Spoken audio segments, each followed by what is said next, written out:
Take that shirt off now. Hurry, Mr. Harrington. Take it off now, Annie shouted, rushing straight toward him. Before anyone in the room could understand what was happening, Annie Carter had reached William Harrington. She grabbed the front of his white shirt with both hands and pulled hard. The sharp sound of tearing fabric cut through the room, slicing through the music and the clinking of glasses. William's eyes widened. The wine glass slipped from his hand and fell onto the carpet with a heavy thud. Annie pulled again, almost desperately, ripping the shirt away from his shoulders before throwing it aside. "What the hell is this?" William shouted. "Annie, what are you doing?" A shrill scream rang out near the snack table. "Mr. Harrington," Linda Pierce, his secretary, cried. "She tore your shirt. Annie just tore Mr. Harrington's shirt." 40 people stood beneath the warm golden lights of the executive office, all of them staring in stunned silence. William's face turned red, first from anger, then from embarrassment. He quickly folded his arms across his chest and turned halfway away to avoid the guests' eyes. "Get me a jacket," he snapped. "Now." Annie stood in front of him, gasping for breath. Her hands were still trembling, not because she regretted what she had done, but because she understood that she had just done something no one in that room would easily forgive. Linda hurried forward, holding a suit jacket that had been folded neatly over the back of a chair. "Sir, here," she said, her voice trembling too. "Please." William snatched the jacket and pulled it tightly around himself. Robert Langford, the senior executive who had stood beside William for years, quickly pushed through the crowd. On his face was the perfect look of concern from a loyal right-hand man, but Annie saw it. Robert's eyes flicked quickly toward the torn shirt lying near the side table, only once, very briefly. Then he immediately turned his attention back to William. "William, are you hurt?" Robert asked, gently placing a hand on his shoulder. "Did she scratch you? Was she holding anything?" "I'm fine," William said, his voice still full of anger. "But I want to know why my intern just attacked me in front of my staff." Robert turned to Annie. The concern on his face disappeared as quickly as a mask being removed. "What is wrong with you?" he asked. His voice was low and controlled, but cold enough to make several people unconsciously step back. "Do you understand what you just did? This is the chairman of the company. You cannot run across a room and tear a man's clothes off just to get attention." "I did not do it for attention," Annie said. "Then why?" William demanded. "Start talking." Annie swallowed hard. Her throat felt tight, but she forced herself to say the words. "There was powder on that shirt." Robert stared at her for half a second. Then he clapped twice, slowly and mockingly. "So," he said, letting out a short laugh. "When did this begin, Annie?" Annie frowned. "When did what begin?" "This." Robert pointed at her, then at the torn shirt. "These strange thoughts, these little stories building themselves inside your head. I thought you were a normal young woman, quiet, hard-working, maybe a little nervous because of your internship. But this?" He shook his head, lowering his voice as if he pitied her. "This is no longer normal. This is a breakdown." Annie's face tightened. "You are the one with the problem, Robert. Don't stand here pretending to be innocent." Linda drew in a quiet breath. Robert's eyebrows lifted, as though Annie had just proven his point for him. "Listen to yourself." "I heard you very clearly," Annie replied. "In the storage room." Robert took one step closer. "Careful." "No," Annie said. "You cannot scare me anymore." William looked back and forth between them, the jacket still pressed against his bare chest. "What storage room?" Robert answered before Annie could speak. "William, she is trying to save herself. She knows she crossed a line, and now she is inventing a story dramatic enough to make us hesitate." "I am not inventing anything," Annie said. "That shirt had fluorescent powder on it." Robert gave a dry laugh. "Fluorescent powder." He repeated the words slowly, as if he wanted the whole room to hear how ridiculous they sounded. "Did you hear that, William? She tore your shirt in front of the entire leadership team. And now she wants us to believe some story about glowing powder." Annie pointed toward the shirt. "Don't touch it." Robert turned, saw the torn white shirt lying near the side table, and bent down to pick it up. Annie lunged forward a step. "No." Robert stopped, one hand already holding half of the shirt. He slowly turned his head. "What now?" "Put it down," Annie said. "You are trying to destroy evidence." Robert straightened, the torn shirt dangling from his hand. "Evidence?" "Yes." "Annie," he said, his voice turning sharp. "What performance are you putting on now?" You put that powder on him, she said, after you deliberately spilled wine on Mr. Harrington's suit jacket. You gave him this shirt, waited for him to change, then patted his chest and shoulder as if you were joking with him. That was how you marked him. Robert's face hardened. That is a very serious accusation. I know. You are an 18-year-old intern, and you are a traitor who thought no one heard him. The whole room seemed to hold its breath. Robert spoke through clenched teeth. You were hired to help prepare napkins, drinks, and the guest list. Not to make baseless accusations against senior executives, just because you overheard a few things you were not capable of understanding. I understood enough, Annie said. You and Victor Hale were in the storage room. You said that if Mr. Harrington had an accident tonight, you would become interim chief by morning. You said you would take control of the company before anyone could stop you. William's expression changed. Victor Hale? Robert immediately turned to him. William, come on. You know Victor and I have business discussions. Maybe she overheard a few words from a call and twisted them into this fantasy. It wasn't a call, Annie said. It was downstairs in the storage room. You were standing beside the shelves. Victor handed you something. You talked about the lights. 10 minutes. You said 10 minutes would be enough. Linda covered her mouth with one hand. William looked at Robert. What is she talking about? Robert was still holding the torn shirt. Annie saw his fingers tighten around the fabric. Put the shirt down, she said again. Robert looked at her as if she had insulted the entire room. You have no authority here. No, Annie said. But I know when a man is trying to hide what he has done. Robert threw the shirt onto a nearby chair instead of putting it back where it had been. Annie noticed the change, but she did not move toward it. William's voice carried across the room. Robert, answer me. Robert turned to him with a wounded expression. After all these years, are you really standing here, wrapped in a jacket in front of your employees, questioning me because of a panicked intern? Annie reached into her coat pocket, then she pulled out a clear plastic bag. Inside was a small bottle with a black cap. Robert stopped talking. Robert's eyes were fixed on the plastic bag in Annie's hand. William had seen it. But for the first few seconds, he still did not know what to make of it. What is that? William asked. Annie held the bag with both hands, so carefully that she was almost stiff. She did not want anyone to be able to say she had touched, switched, or altered anything inside it. Fluorescent powder, she said. The thing he dropped in the storage room after talking to Victor Hale. Robert quickly regained his composure. He let out a short laugh and turned toward the others, as if trying to pull the entire room onto his side. A bottle of powder, he said. That is your evidence? Not just the bottle, Annie replied. It is where I found it. It is what I heard. It is what you did to Mr. Harrington's shirt. William's jaw tightened. He was still holding the jacket tightly against his chest. He was still embarrassed, still angry, and more than anything, still unable to accept that all of this had just happened inside his own office. Annie, he said slowly, listen to me carefully. You just tore my shirt in front of my entire staff. You are accusing one of my most senior executives of plotting to harm me. You had better be absolutely sure about this. I am sure, sir. No, Robert cut in at once. She is not sure. She is frightened, and now she is trying to turn that fear into a story. Annie looked straight at him. You were calmer in the storage room. William pointed toward the conference table. Put the bag down. Annie did so immediately. Step back. She stepped back. Robert gave a small nod, as if William had finally come to his senses. Good, he said. Now call building security. Have her escorted out, and we can handle this privately. No one is being escorted out yet, William said. Robert's smile faded. William, I said not yet. That sentence gave Annie a very fragile sliver of hope. But William's eyes were still cold when he looked at her.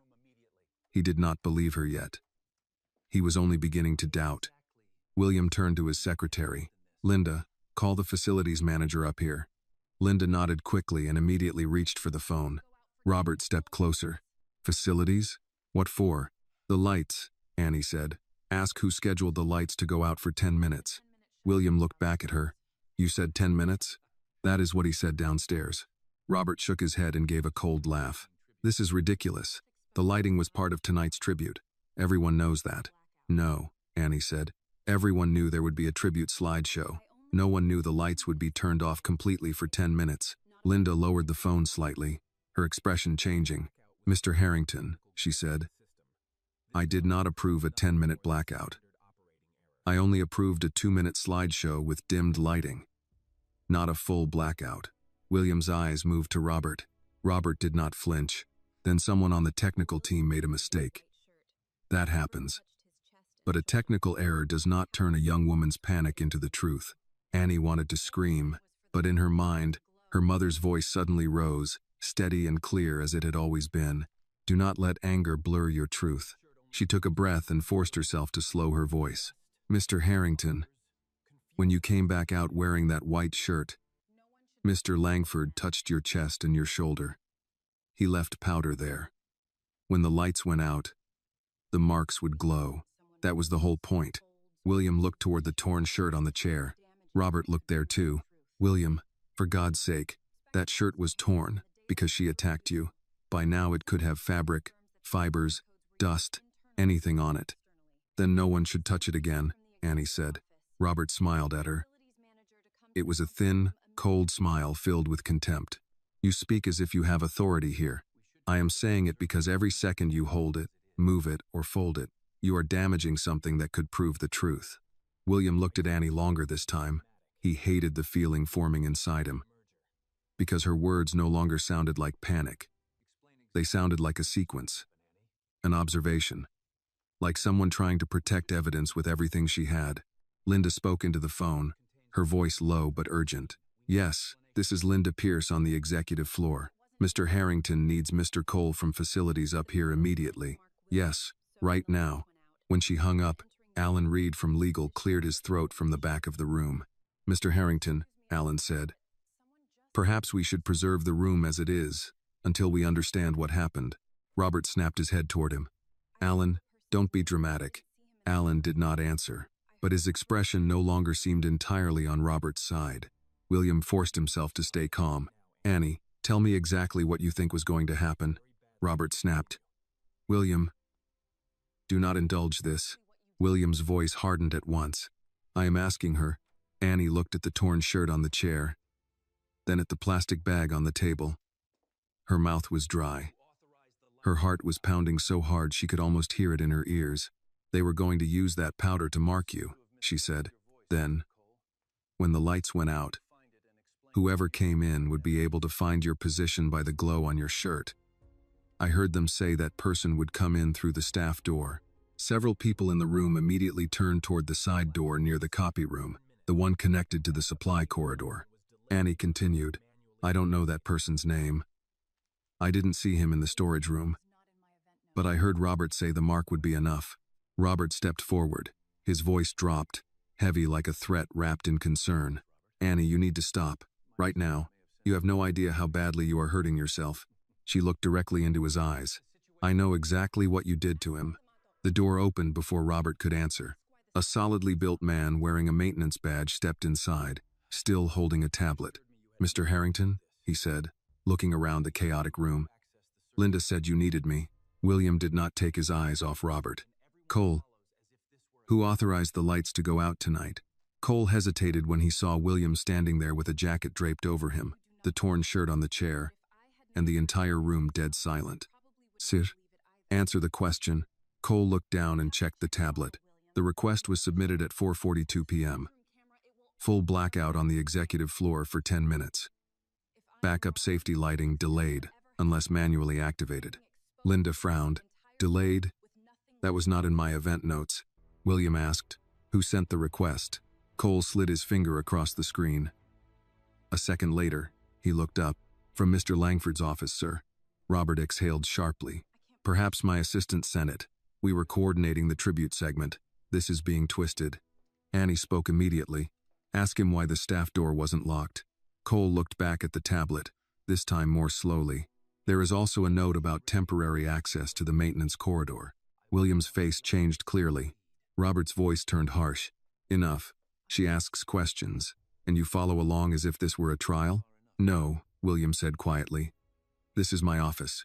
Annie took one step toward him. "Sir, I know you don't believe me. If I had not heard it with my own ears, I probably would not believe it either. But please, check the bottle, check the shirt. Check the storage room camera.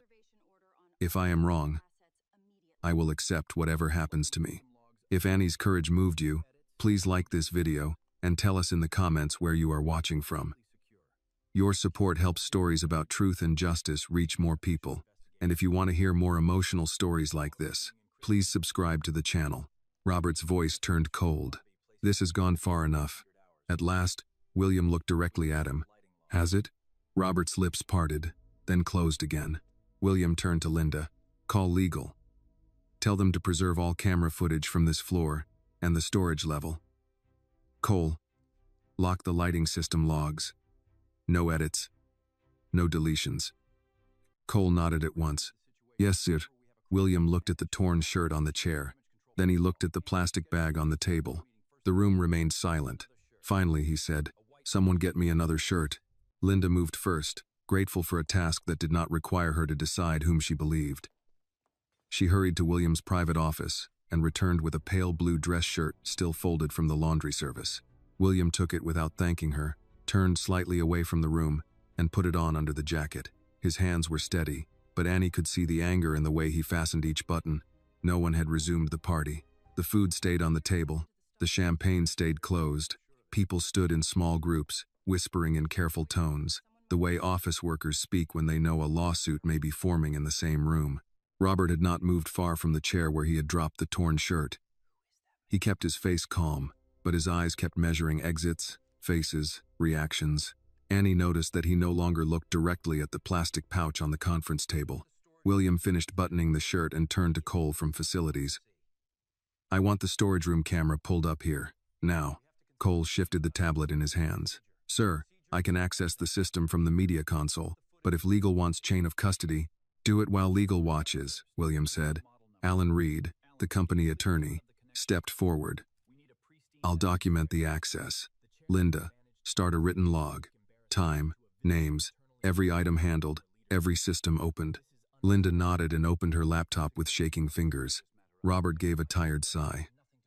William, you're turning an embarrassing outburst into an internal investigation in front of half your leadership team. William faced him. Then help clear it up. I have nothing to clear up. Good, William said. Then you won't mind standing right there while we check. Robert's jaw moved once. Annie stood near the side of the conference table, close enough to see the pouch but far enough that no one could accuse her of touching it. Her hands still trembled, so she pressed them lightly against the seams of her blazer. She hated that everyone could see her fear. She hated more that Robert had noticed. He turned his head toward her. You understand this can follow you for the rest of your life, don't you? Annie did not answer. Robert lowered his voice. Internships end quietly all the time. Accusations like this don't. William heard enough. Robert raised both hands a little. I'm only saying what everyone is thinking. No, Linda said softly. Everyone turned. Linda's face colored, but she did not take the words back. She looked at William, not Robert. I'm not thinking that. Robert stared at her. Excuse me? Linda swallowed. I approved the event schedule. 2 minutes of dimmed lights. That was the plan. I never sent a request for 10 minutes. I never approved delayed safety lights. If Mr. Doe, Cole's log says otherwise, then something was changed after my final schedule. The room had a new silence now, thinner and sharper. Cole connected his tablet to the media console. The large screen at the far end of the room came alive, no longer showing the tribute slide but a security dashboard with camera names arranged in a grid. Storage level, William said. Cole typed. There are 3 cameras near that area. Hallway, supply entrance, and back corridor. The supply room interior camera looks inactive. Annie spoke before she could stop herself. It's not inactive. The small one above the supply shelves works. It was installed after the missing projector last month. Cole glanced at her, surprised. That one is on a different feed. Robert let out a short breath. Of course she knows where every camera is now. I know because I was asked to update the equipment inventory, Annie said. Nobody else wanted to do it. That landed harder than she expected. One of the junior managers lowered his eyes. Another shifted away from Robert by a few inches. Cole found the feed. The screen flickered, then showed a grainy view of the storage room from a high corner. Metal shelves filled the frame. Boxes of paper cups, printer toner, extension cords, folded tablecloths, and event supplies sat in uneven stacks. "Rewind to 5:30, Annie said. William looked at her. "Why 5:30? That's when I went down for the extra glasses." Cole moved the timeline back. The picture blurred, then settled. For a few seconds, the room was empty. Then the door opened. Annie appeared on screen, entering with a clipboard in one hand. She picked up a box of glasses, checked a shelf, then froze near the door as voices from the hallway must have reached her. She stepped out of view. A minute later, Robert Langford entered. No one spoke. Victor Hale followed him in. William's face tightened. "You told me you hadn't seen Victor today." Robert's reply came too fast. "I didn't think a brief conversation mattered." On screen, Robert shut the door. Victor placed a small black case on a shelf. The camera had no sound, but the gestures were clear. Robert pointed toward a folded white shirt inside a garment bag. Victor removed a small bottle with a black cap and set it on a cardboard box. Robert picked it up, turned it once, then made a rubbing motion across his own chest and shoulder, as if demonstrating where a hand would go. Linda stopped typing. William stared at the screen without blinking. The footage continued. Victor opened the black case. From the camera angle, no one could see its contents clearly, only that it was small, narrow, and handled with care. Robert nodded. He checked his watch. Then both men moved toward the door. As Robert turned, his elbow struck the box. The small bottle rolled off and dropped near a stack of printer paper. Annie appeared on the screen only after both men had left. She waited, entered slowly, found the bottle, then looked around the shelf. She pulled on yellow cleaning gloves from a dispenser by the utility sink, picked up the bottle, and placed it into a clear pouch. Alan Reed whispered, "That helps her," Robert snapped. "It proves she took company property." Annie looked at him. "It proves I knew enough not to touch what you dropped." William turned from the screen. "Cole, can we see the lighting request?" Cole nodded and pulled up another window. "Submitted from executive admin credentials assigned to Mr. Langford's office at 4:42 p.m. 10-minute blackout. Safety lights delayed. Service corridor access active." Robert said, "My office has multiple assistants." Linda's voice sharpened. "Not with your personal authorization code." Robert looked at her as if she had betrayed him. William's voice was quiet. "Show the access log for the service corridor."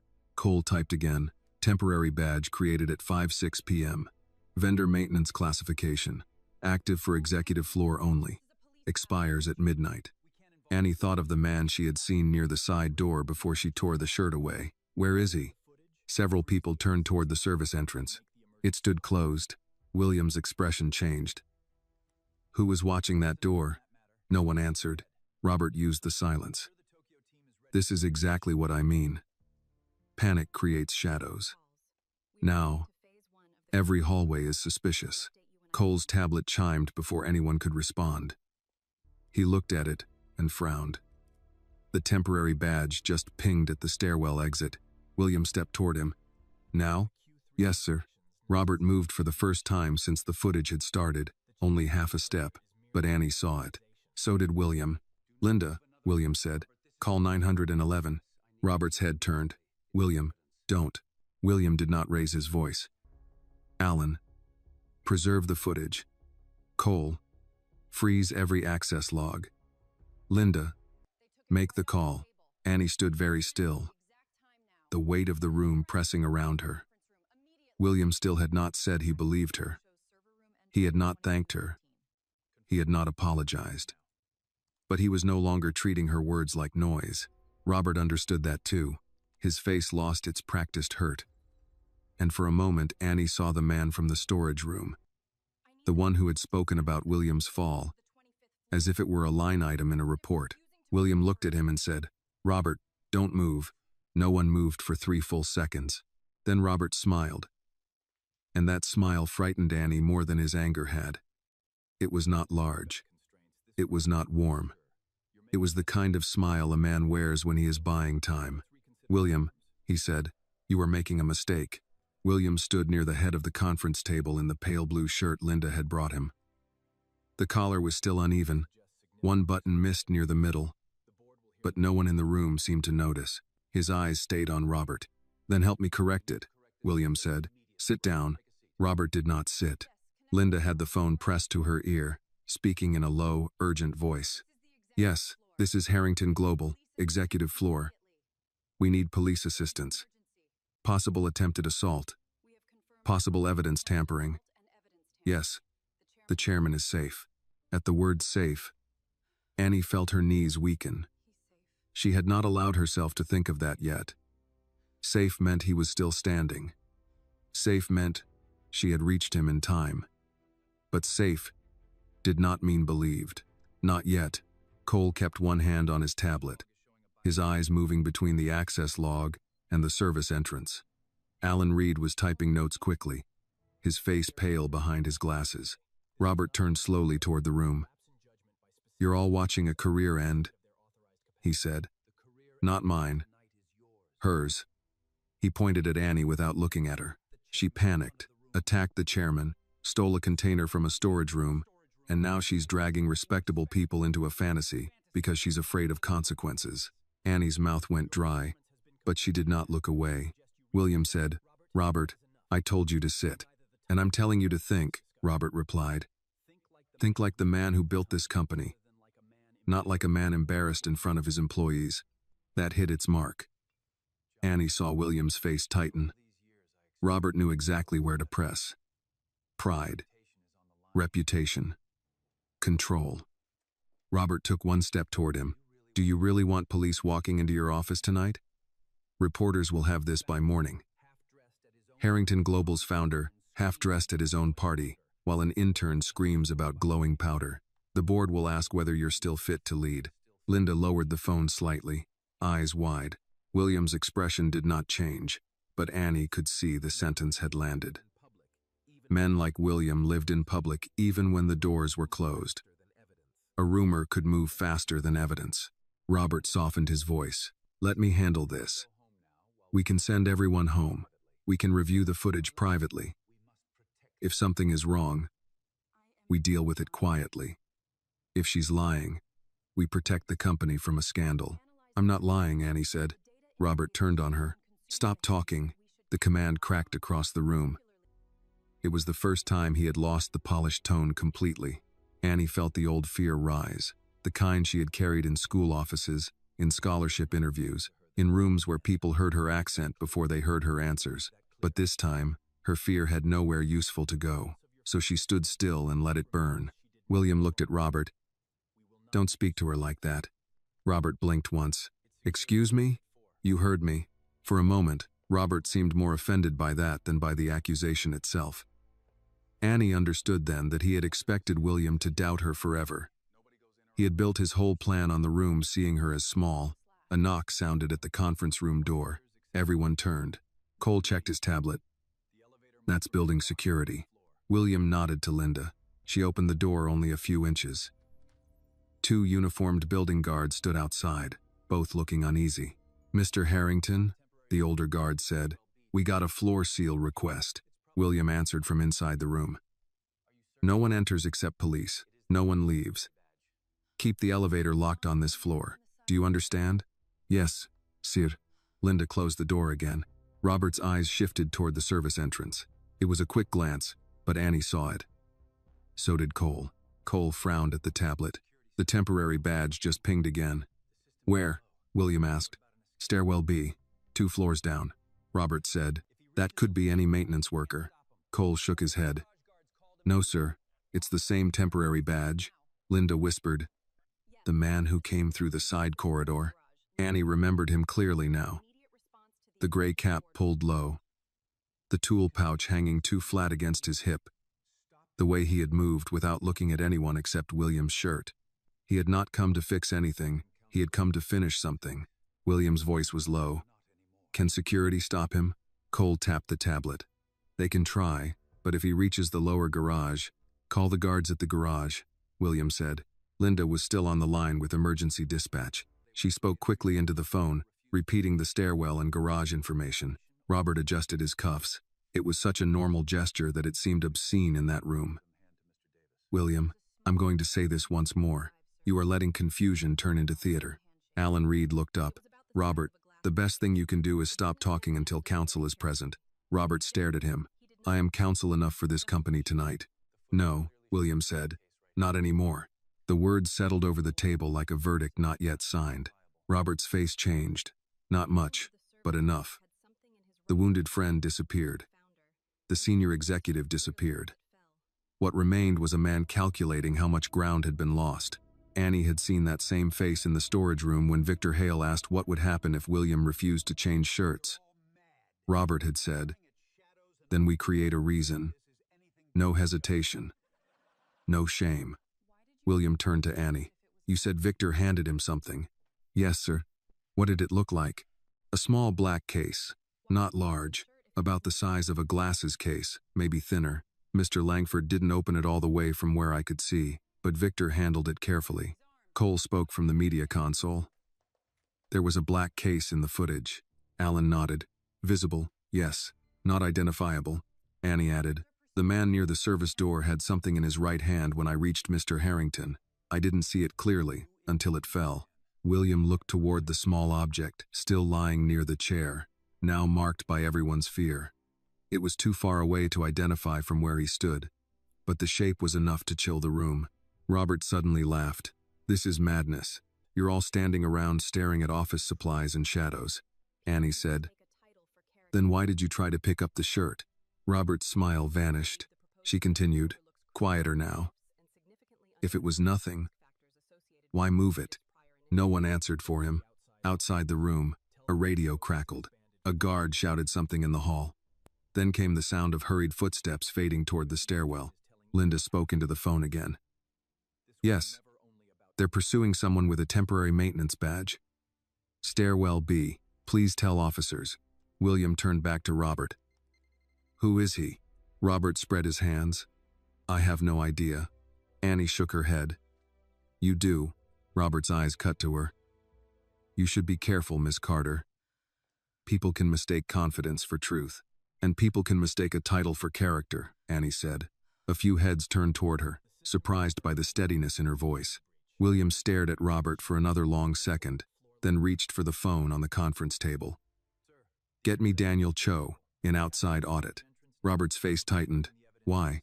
William did not look at him, because if Annie is telling even half the truth, this was never only about tonight. Robert said nothing. William dialed from memory. While the line rang, he kept his eyes on Robert. Annie stood beside the table, the plastic pouch still in clear view, and felt the room shift around her. It had not moved all the way toward truth, not yet. But it had moved away from Robert. For the first time since she had screamed, Annie could breathe. Then Cole's tablet chimed again. His face went stiff. Sir, he said, security just stopped the man at the garage entrance. William lowered the phone slightly. Cole looked at Annie, then at William. They found a second badge on him, and a small case. The word small case moved through the room faster than any shout.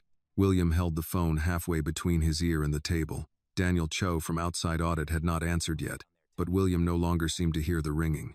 His attention was on Cole. What kind of case? William asked. Cole listened through his earpiece, one hand pressed against it. Black. Hard shell. Security hasn't opened it. They're waiting for police. Robert laughed once, too softly. So now a maintenance worker carrying a tool case is proof of murder? No one said tool case, Annie said. Robert's head turned toward her. You enjoy this, don't you? Annie almost answered too quickly. She stopped herself. The whole room was watching, and Robert wanted her angry. He wanted her loud. He wanted William to see a frightened intern instead of a witness. No, she said. I wish I had never gone downstairs. That answer seemed to trouble William more than any accusation. He looked at her for a brief moment, then ended the unanswered call and set the phone down. Cole, tell security to hold him exactly where he is. No one opens that case until police arrive. Cole nodded and relayed the order. Robert stepped closer to William, lowering his voice, though not enough to hide it from the room. Think carefully. If police open that case and find nothing, You will have humiliated yourself, me, and this company, over a young woman's imagination. William looked at him. And if they find something? Robert's mouth tightened. They won't. You sound certain. I sound rational. No, William said. You sound invested. The room went still again. Linda kept typing the log, but her fingers slowed. Alan Reed stood beside her, reading each line over her shoulder. Annie could see the list forming. 7:40, 2 p.m. Annie Carter displays clear pouch containing small bottle. 7:44 p.m. Robert Langford observed holding torn shirt. 7:48 p.m. Footage shows Langford and Victor Hale in storage room. It felt strange to see the worst minutes of her life becoming office language. The elevator bell chimed faintly beyond the doors. Linda looked up. Police? Cole checked the building security panel. Not yet. Building guards. They're bringing Mr. Sweeney from the garage level. Who is Sweeney? William asked. Night operations supervisor, Linda said. He may know who the temporary badge was issued to.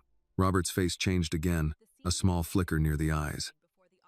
Annie caught it because she had been watching him too long to miss anything now.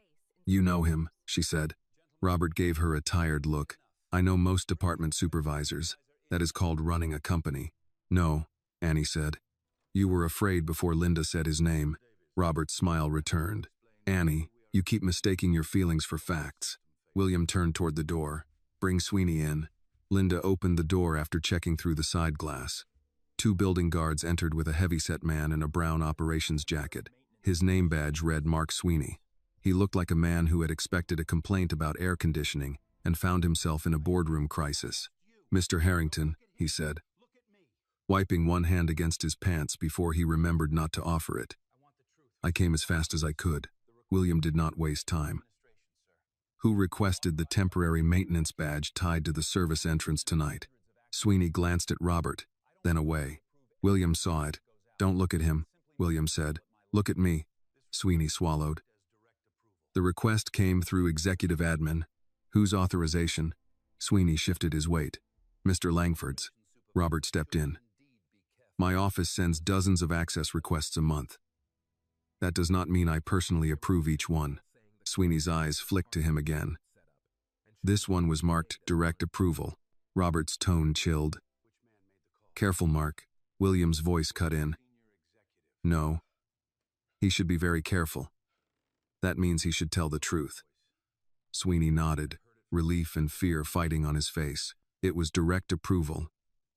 I got a call after the request came in. A man said the contractor was part of the tribute setup and shouldn't be delayed at the front desk.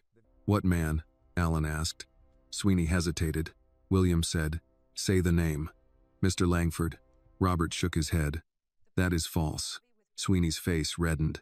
Sir, I've worked nights in this building for 12 years. I know your voice. The sentence struck harder because it was plain. No speech. No drama. Just a working man saying what he knew. Robert turned to William. He's confused. I'm not, Sweeney said more firmly now. You told me if anyone asked, the maintenance access was for lighting calibration. Cole looked at his tablet. That matches the note in the system. William's hands curled once at his sides. Annie could see him building a wall inside himself, brick by brick. Because the alternative was letting the betrayal hit all at once. Outside the conference room, another elevator chime sounded. This time Linda checked her phone and said, Police are in the lobby. 2 officers coming up with building security. Robert's gaze moved quickly across the room, to the main doors, to the service entrance, to William, to the pouch, to the torn shirt. Annie stepped slightly toward the table without touching anything. Robert noticed. You still think you're the hero here? He said. I think you're running out of room, Annie answered. The words came out before she could soften them. Linda looked at her with something that might have been fear or respect. Robert's eyes darkened. You have no idea what people like me can survive. William finally turned fully toward him. People like you? Robert did not answer. William moved closer, not fast, not loud. How long, Robert? Don't do this. How long have you been taking money? Robert's expression hardened. You don't know what you're asking. I'm asking how long the man I trusted has been selling pieces of my company behind my back. A murmur ran through the executives. Until that moment, some of them had thought this was only about the shirt, the powder, the strange attack that Annie had stopped. Now the other half of the story stepped into the room. Robert looked around and saw it too. His audience was changing. Alan Reed spoke carefully. Mr. Harrington, outside audit should be notified immediately. We should also freeze Mr. Langford's system access. Robert snapped, You will do no such thing. William did not look away from him. Cole, can you disable executive credentials? Cole hesitated. With approval from the chairman and legal. Yes, you have it, William said. And mine, Alan added. Robert's hand moved toward his jacket pocket. Don't, Annie said. Every head turned. Robert froze. Don't what? I saw you texting earlier, Annie said. Right after Cole said the badge pinged at the stairwell. You put your hand in that same pocket. Robert's face stayed still, but his eyes gave him away. William said, Put your phone on the table. Robert smiled faintly. No, the word was small, but it changed everything. For years, Robert had answered William with yes. Of course, already done. That single no pulled the mask halfway off. William's voice lowered. Put it on the table. Robert looked at the doors. From the hall came the sound of police radios. Closer now. Then he moved. Not toward William, not toward Annie. Toward the side door. The room burst into motion. Sweeney stepped back. Linda cried out. Cole nearly dropped the tablet. Robert reached the service entrance and grabbed the handle. But it did not open. The floor seal had locked it. He pulled again, harder. William said, Robert. Robert turned, breathing through his nose, the phone now visible in his hand. His calm was gone. You should have left it alone, he said. William stared at him. The theft? Robert laughed without warmth. The company. The audit. The way you sit up here pretending every dollar was earned by your genius alone. You built the name, yes, but men like me kept the machine alive while you gave speeches. Annie heard pain under the anger, but not regret. That made it worse. William said, So you were going to kill me for it. Robert's eyes flicked toward the torn shirt. I was going to survive you. The main doors opened. 2 Chicago police officers entered with building security behind them. The first officer took in the room in one practiced sweep. The torn shirt, the pouch, William's state, Robert at the locked side door, the faces of employees who had seen too much. Everyone stay where you are, she said. Robert lifted his hands slowly.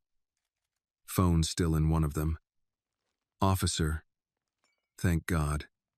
This has become a misunderstanding. Annie felt the last of her fear turn cold. The officer looked at William. Mr. Harrington. William pointed to Robert. His voice was steady now, but it carried the weight of a man naming someone he had once trusted. That man tried to have me killed. The officer did not react to William's words with shock. She only turned slightly toward her partner. Separate him, she said. The second officer stepped toward Robert. Sir. Set the phone on the table. Robert's face settled back into the careful calm he had worn for most of the evening. Of course, he said. I'm happy to cooperate. No, the officer said. On the table. Now. Robert placed the phone down with 2 fingers, as if it were something beneath him. Then he lifted his hands a little higher. The first officer, whose name badge read Ramirez, looked at William. Are you injured? No, William said, then glanced at Annie. Not because of her. Annie heard it, but she did not let herself feel relief yet. William still sounded like a man standing in the middle of a storm, unsure which direction the damage had come from.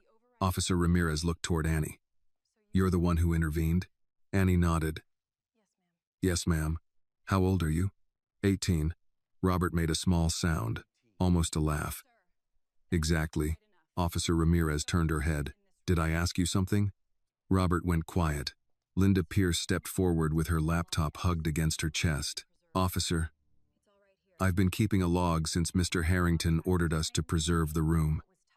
Times, names, what was touched, what was moved. Ramirez nodded. Good. Keep it open. Don't edit it. Alan Reed raised one hand. I'm company counsel. We have footage from the storage room, access logs showing a 10-minute lighting shutdown, and a temporary maintenance badge issued under Mr. Langford's authorization. Robert looked at Alan. You might want to remember who hired your firm. Alan's face tightened, but his voice stayed even. Tonight, I remember who signs my ethics oath. That brought a small shift in the room. A few people who had been standing stiff and silent seemed to breathe again. Officer Ramirez pointed toward the torn shirt on the chair. Is that the item? Annie answered before anyone else could. Yes. Please, don't let anyone touch it, bare-handed. Ramirez looked at her, not annoyed, not warm, just focused. Why? It may have fluorescent powder on it. Mr. Langford tried to pick it up earlier. I think he wanted to move it or get rid of it. Robert snapped. That is a lie. Ramirez held up one hand. You'll have your turn. William's eyes moved toward the chair. He did pick it up. Robert stared at him. William, you did, William said. She told you to put it down. Robert's mouth closed. Ramirez asked. Who else touched the shirt after it was removed? Annie swallowed. I tore it off Mr. Harrington and threw it aside. Mr. Langford picked it up. Then he tossed it onto that chair. Anyone else? No, William said. I don't think so. Ramirez nodded to her partner. Bag the shirt. Photograph first. The second officer opened a field kit. Camera flash filled the room twice. The torn white shirt, the plastic pouch with the small bottle, the phone, the chair, the service entrance, the fallen glass near the table. Each ordinary object became part of something official. Annie watched the officer use gloves and evidence bags. Her hands began to shake again, but this time from the release of holding herself steady for too long. William noticed. Linda, he said quietly. Get Annie some water. I'm fine, Annie said. No, William said, not harshly this time. You are not. Linda brought a bottle from the side table and opened it before handing it to Annie. Their fingers touched briefly. Linda's voice dropped low enough for only Annie to hear. I should have listened sooner. Annie looked at her, surprised. Linda's eyes were wet but controlled, the eyes of a woman who had spent years arranging powerful men's days and knew when one of them had gone wrong. It's okay, Annie said, though it was not. Ramirez turned to Robert. Mr. Langford, where were you between 5:30 and 6 tonight? Robert straightened. In and out of meetings. With Victor Hale? I may have spoken to Mr. Hale briefly. He represents a company with ongoing interests in our sector. That is not a crime. Did you meet him in the storage room? Robert smiled faintly. I don't recall. Annie looked at him in disbelief. You don't recall standing right there on camera? Robert did not look at her. Videos require context. Ramirez asked, did you authorize a temporary maintenance badge? My office may have processed one for event support. Did you authorize the lighting shutdown? My office assisted with a tribute plan. I did not personally handle every detail. Cole spoke from the media console. Your personal code was used. Robert turned toward him. Codes can be misused. Sweeney, still standing near the doors, spoke up before fear could stop him. You called me, Mr. Langford. You told me not to delay the contractor. Robert's face hardened. Mark, you're confused. Sweeney looked at Officer Ramirez. I'm not confused. I took the call at 5:08. I wrote it in my shift notes. Ramirez looked at him. Do you have those notes? Yes, ma'am. In my office and on my phone. Preserve both. Sweeney nodded quickly. The second officer finished bagging the shirt and moved toward the plastic pouch. Annie watched him seal the bottle without opening it. The black cap looked small inside the evidence bag. Almost harmless. That was the part that made her stomach turn. Terrible things did not always look terrible. Ramirez's radio crackled. She listened, then spoke into it. Say that again. The room waited.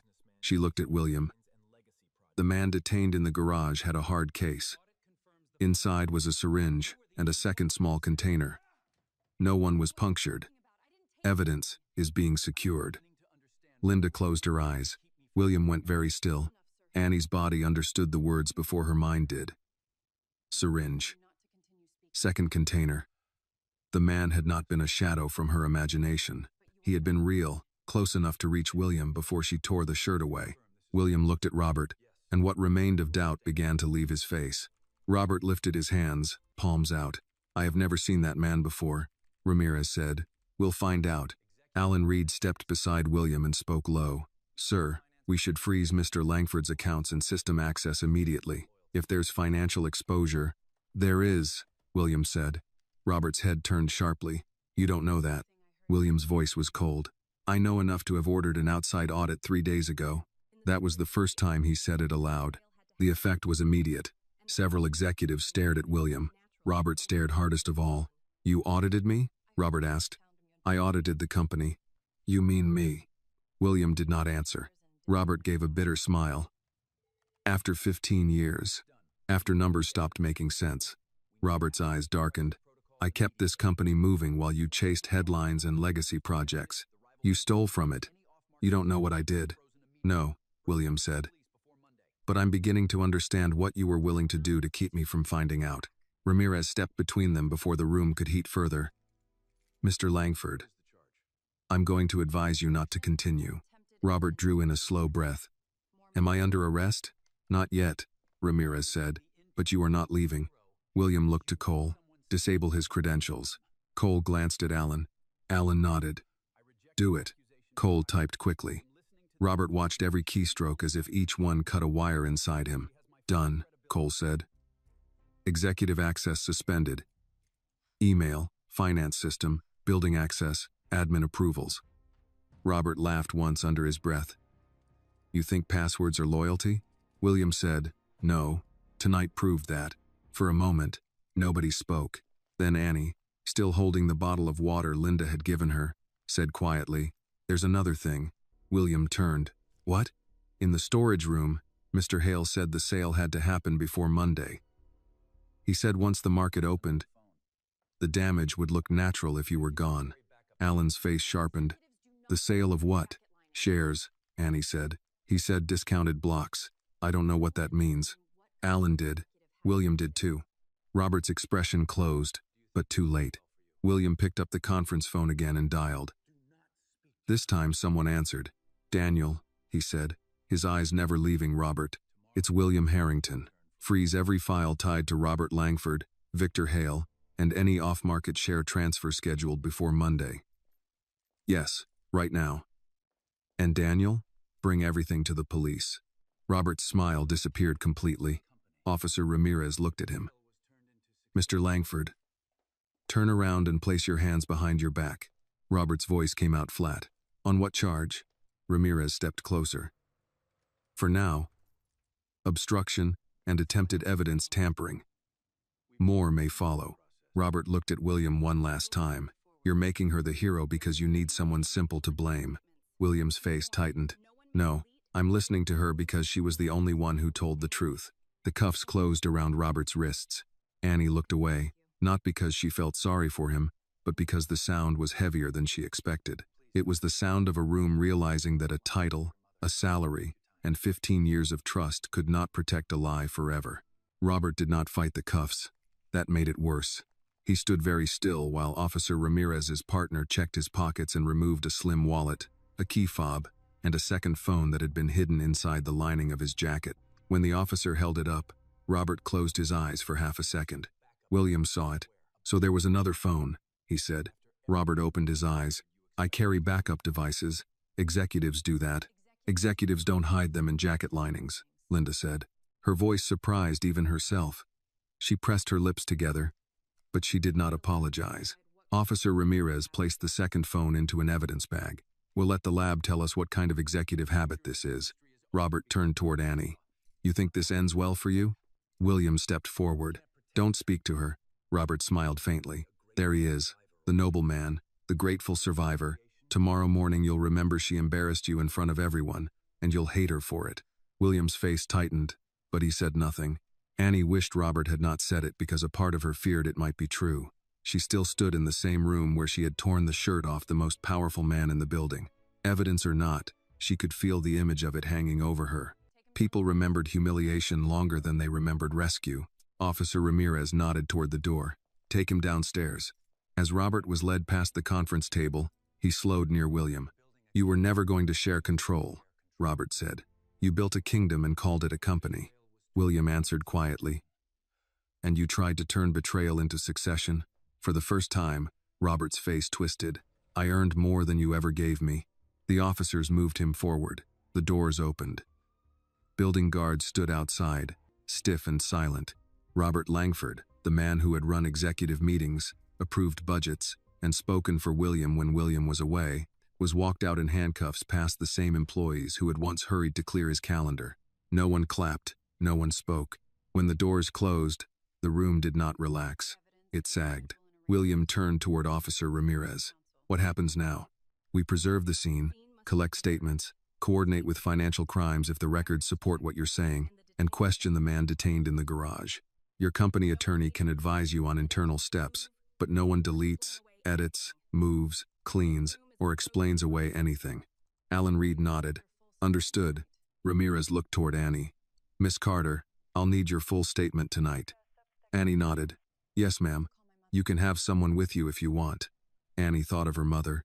Grace Carter would be home by now, probably reheating soup, maybe wondering why Annie had not texted that the party was over. I need to call my mom, Annie said. William looked at her then, not as an employer looks at an intern who forgot a task, but as a man suddenly remembering that the person who had saved him was 18 and had a life outside his office. Of course, he said. Use my office. Annie hesitated. Linda stepped closer. I'll go with her.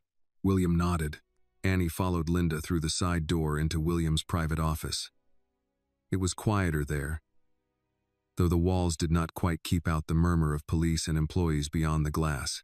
The office smelled faintly of coffee, leather chairs, and the cologne William had worn earlier in the evening. A framed photograph on the credenza showed William at a groundbreaking ceremony, shovel in hand, smiling beside city officials. Annie had dusted that frame once during her first week because no one else had noticed the fingerprints. Linda handed Annie the desk phone, then seemed to realize Annie would rather use her own. Sorry, she said. Habit. Annie pulled out her cell. Her hand shook so badly. She missed the passcode twice. Linda pretended not to notice. Grace answered on the second ring. Annie? Baby? Are you on your way? Annie closed her eyes. The sound of her mother's voice almost broke her. Mom, she said, I'm okay. Grace went quiet. Mothers knew that sentence. They knew it often arrived before the part that was not okay. What happened? Annie looked through the glass wall toward the conference room, where officers were photographing the chair, the shirt, the pouch, the place where the glass had fallen. I did something, Annie said. I had to. Are you hurt? No. Is someone else hurt? No. I stopped it before that. Grace breathed out, but it was not relief yet. Where are you? Still at Harrington Global. The police are here. The police? Linda looked at Annie with concern, but Annie held up one hand, asking for a moment. I can't explain all of it on the phone, Annie said, but I heard something I wasn't supposed to hear. Then it started happening, just like they said it would. I had to stop Mr. Harrington. A pause. Then Grace said, Did you tell the truth? Yes. Did you put your hands on anything you shouldn't have? No. I used gloves, like you always told me. Linda looked down quickly, emotion crossing her face. Grace's voice softened. Then stand straight. Speak clear. Don't let anyone make you sound smaller than what you know. Annie pressed her free hand against the desk edge. Mom, they might ask you to come here. I'm getting my coat. You don't have to. I'm getting my coat, Grace repeated. Text me the address, even though I know where that building is. And Annie? Yes? I'm proud of you before I know the whole story. Annie could not answer for a second. Okay. When she ended the call, Linda handed her a tissue without making a show of it. My mother used to say something like that, Linda said. Different words. Same meaning. Annie wiped her eyes quickly. You don't have to be nice to me, because you feel bad. Linda accepted that without flinching. I feel bad because I should. But I'm being nice because you deserve it. Before Annie could respond, William appeared at the office doorway. He had fixed the mismatched button on his shirt, but he looked older than he had 20 minutes earlier. Miss Carter, he said. Officer Ramirez is ready for your statement. Annie nodded and started toward the door. William stepped aside, then spoke quietly enough that only she and Linda could hear. I still don't understand all of what happened tonight, he said, but I understand this much. You were braver than anyone else in that room. Annie looked at him. She wanted to accept it, but the night had not finished testing her. Sir, she said, being brave didn't make them believe me. William held her gaze. No, but it kept me alive long enough to learn. Officer Ramirez set Annie at the far end of the conference table, away from the torn shirt, the pouch, and the chair where Robert had dropped the evidence. Linda stayed nearby, not close enough to speak for her, but close enough that Annie did not feel alone. William remained standing near the windows with Alan Reed, listening but not interrupting. Ramirez opened a small notebook. Start from the beginning, Miss Carter. Not from when you tore the shirt. From when you first knew something was wrong. Annie folded her hands on the table to keep them still. I was asked to get extra glasses from the storage room before the party. That was around 5:30. I went downstairs through the service hallway. Who asked you? Miss Pierce did, Annie said, then glanced at Linda. She didn't know anything. We were short on clean glasses because more people came than expected. Linda nodded. That's true. Ramirez wrote it down. Go on. When I got near the storage room, I heard Mr. Langford's voice. I recognized it because I've heard him in meetings. He was talking to Victor Hale. William looked over at the name. His face gave nothing away, but his fingers tightened around the back of a chair. Ramirez asked, Did they see you? No, ma'am. I stopped outside the door. I know I shouldn't have listened. But then Mr. Langford said Mr. Harrington would be down before morning, and he'd have interim control. After that, I couldn't walk away. What else did you hear? Annie took a breath. They talked about making it look like a medical emergency during the party. Mr. Langford said he would spill wine on Mr. Harrington's vest, give him a white shirt, and mark it with fluorescent powder when he touched him. Then the lights would go out for 10 minutes. Someone with a maintenance badge would come in through the service entrance and find Mr. Harrington by the glow. Ramirez did not look surprised, but her pen paused. Did they say what that person would do? Annie's voice lowered. Not in plain words at first. Victor asked if it would be quick. Mr. Langford said no one would notice until Mr. Harrington started going weak. Then Victor said the man had done this kind of work before. Linda shut her eyes for a moment. William turned away slightly. Ramirez asked, Did you hear the word syringe? No. I heard Victor say the needle once. I thought maybe I misunderstood. But then tonight, when I ran to Mr. Harrington, I saw the man behind him. His hand was raised. Something fell when I tore the shirt and pushed Mr. Harrington aside. That item was recovered, Ramirez said. You didn't touch it? I kicked it away. I didn't pick it up. That's fine. We'll note it. Annie nodded. Though nothing about the night felt fine. Ramirez continued. After Langford and Hale left the storage room, what did you do? I waited until I couldn't hear them. Then I went inside. The bottle was on the floor near the boxes. I remembered my mom telling me not to touch anything that might prove the truth, so I used gloves from the cleaning station. I put the bottle in a clear pouch from the supply shelf. Then I came back upstairs. You told anyone? I tried, Annie said. I told a coordinator I thought Mr. Harrington might be in danger. She said tonight wasn't the time for drama. I don't think she understood. I didn't explain well enough. Ramirez looked up. Why not? Annie almost said because no one listens to girls like me. She stopped herself, then decided the truth did not need to be polished. Because I was afraid she'd think I was crazy, she said. And because Mr. Langford is Mr. Langford. I'm just an intern. William's eyes moved to her. Ramirez's face stayed professional, but her voice softened by a fraction. You're a witness tonight. Keep going. Annie told the rest in order. Robert's toast, the spilled wine, the white shirt, the way Robert's palm had pressed against William's chest and shoulder, the announcement about the lights, the service door, the man in maintenance clothes, the glowing powder she expected to see later in the dark. She did not make herself sound calm. She did not make Robert sound worse than he was. She simply told it as it had happened. When she finished, the room seemed to exhale around her. Ramirez closed the notebook. You did well. Annie gave a small nod. William finally spoke. Officer, do you have enough to charge Victor Hale? Ramirez turned to him. That depends on what we find on the detained man, the phones, the footage, and the financial records. But if the evidence lines up with her statement, Mr. Hale won't be hard to find, Alan Reed said. He was likely in the building earlier. We can provide visitor logs. Cole, still at the media console, said, I already pulled them. Victor Hale signed in at 5:12 using a guest pass authorized by Robert's office. He left at 5:58 through the garage elevator. William's mouth tightened. Of course he did. Linda looked at Annie. You said he handed Robert something. The camera showed the case. Ramirez nodded. We'll need that footage copied in a forensics, safe way. No internal edits, Alan answered. We'll comply. A knock came at the door. One of the building guards opened it and spoke to Ramirez. Ma'am, the man from the garage is refusing to give his name. He says he was hired through a temp maintenance service. Ramirez asked, Onya ID? Fake, we think. But he had a phone. It's locked. Keep him downstairs until detectives arrive. The guard nodded and left. William turned to Cole. Bring up Robert's access history for the last 30 days. Alan cleared his throat. William, police may want. They can have it, William said. But I want to see how long I've had a traitor sitting beside me. Alan did not argue.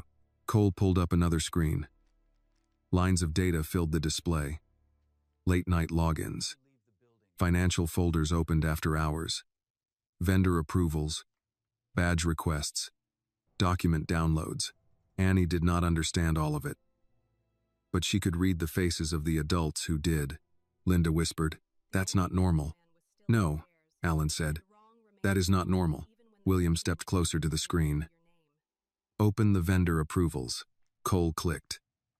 Several company names appeared. Bland and forgettable. One repeated more than the others. Northline, Strategic Services. Alan leaned forward. I've never seen that vendor, William said. I have. Robert told me it was compliance consulting. Cole opened the payment history. The numbers moved down the screen in neat columns, each one ordinary by itself, together forming something ugly. Annie watched William read. For the first time that night, he seemed less angry than wounded. Not weak. Wounded. There was a difference. Ramirez looked at the screen, then at Alan. Financial crimes will want copies. You'll have them, Alan said. William's phone rang on the table. The screen showed Daniel Cho. He answered on speaker. Daniel, a man's voice came through, tense and clipped. William, I found the transfer package. It was set to execute in pieces before market open Monday. Discounted blocks routed through shell entities. Robert's credentials are all over the preparation, but he tried to bury the final approvals under automated triggers. William closed his eyes for 1 second. Daniel continued, There's more. Victor Hale's firm appears on the beneficial side through intermediaries. I'm sending everything to Alan and preserving the files. Ramirez stepped closer to the phone. Mr. Cho, this is Officer Ramirez with Chicago Police. Do not send anything except through preserved channels once detectives contact you. Keep the files intact. Yes, officer, Daniel said. Understood. William ended the call. No one spoke. The party that had begun with crab cakes and champagne had become a map of betrayal. Powder on a shirt. A man in the garage. A hidden phone. A fake badge. A transfer package. Waiting for Monday. Annie sat at the table and realized Robert had not planned one crime. He had planned a future. William looked at her then, and this time his doubt was almost gone. Almost. I need to ask you something, he said. Annie straightened. Yes, sir. When you heard them downstairs, why didn't you leave the building? Why didn't you protect yourself? The question was not cruel. It sounded like he truly did not understand. Annie thought of the bus ride from South Side, her mother's tired hands. The way people in this building forgot her name. The way Robert had counted on that.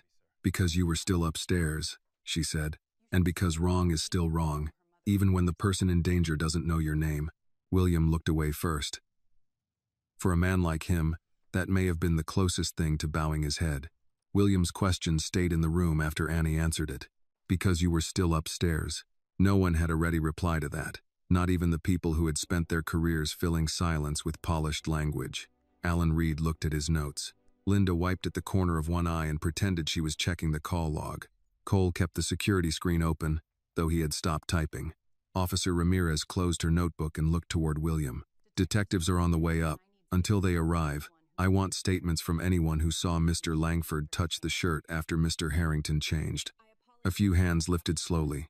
Linda spoke first. I saw him pat Mr. Harrington's shoulder. I thought he was making a joke. Where were you standing? Ramirez asked. By the refreshment table, near the champagne bucket.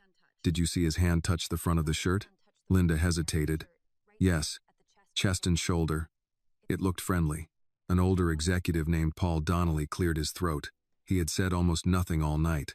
He was in his 60s, with reading glasses hanging from a cord around his neck, and the tired posture of a man who had sat through too many quarterly meetings to be impressed by drama. I saw it too. Robert was no longer in the room, yet people still seemed careful saying his name. Paul continued. He made a joke about Mr. Harrington looking like he was starting a garage company again.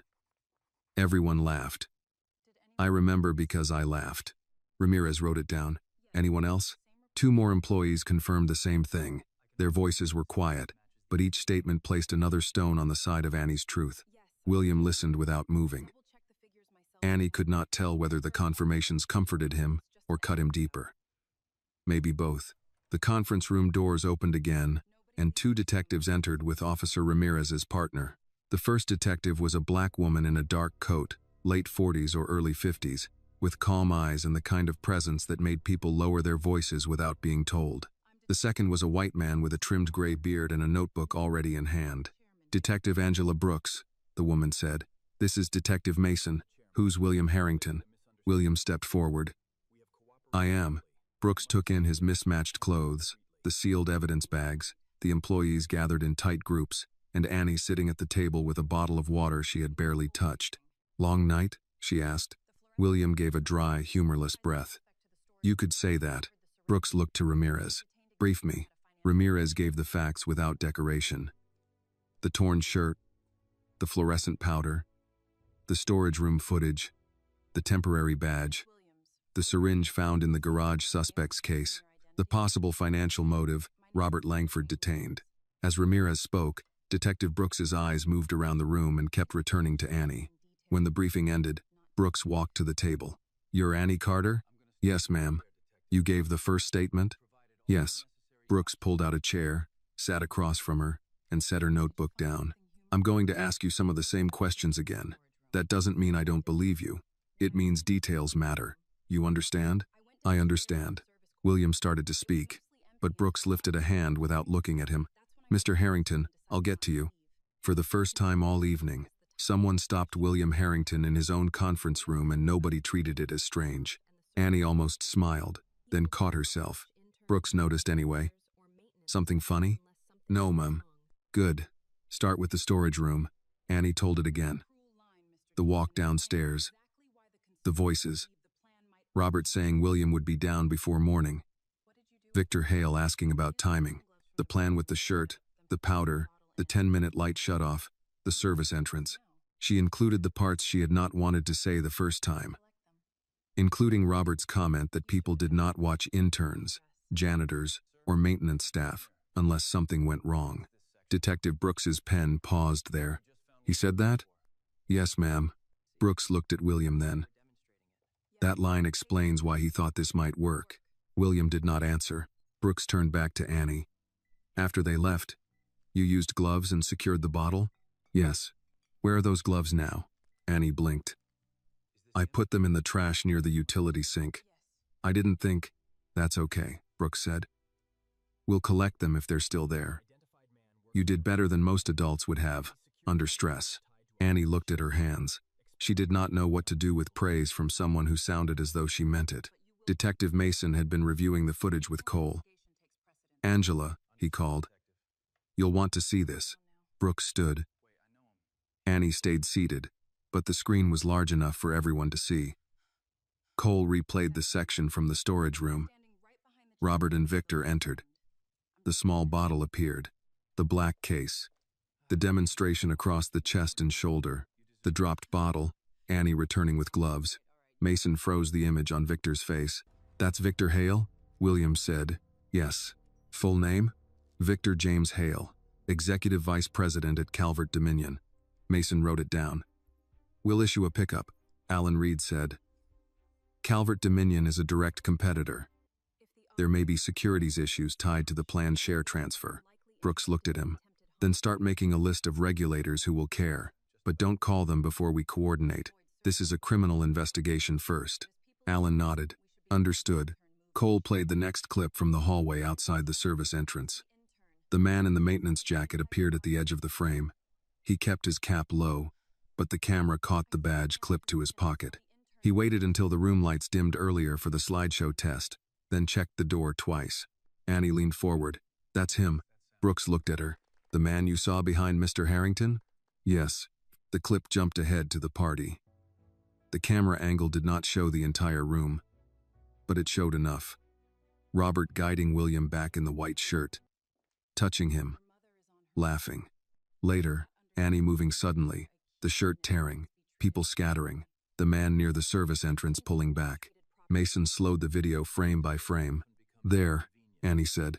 On screen, a small object fell from the man's hand as Annie pulled William aside. Brooks watched it twice, then turned to William. Mr. Harrington, I'm going to be plain.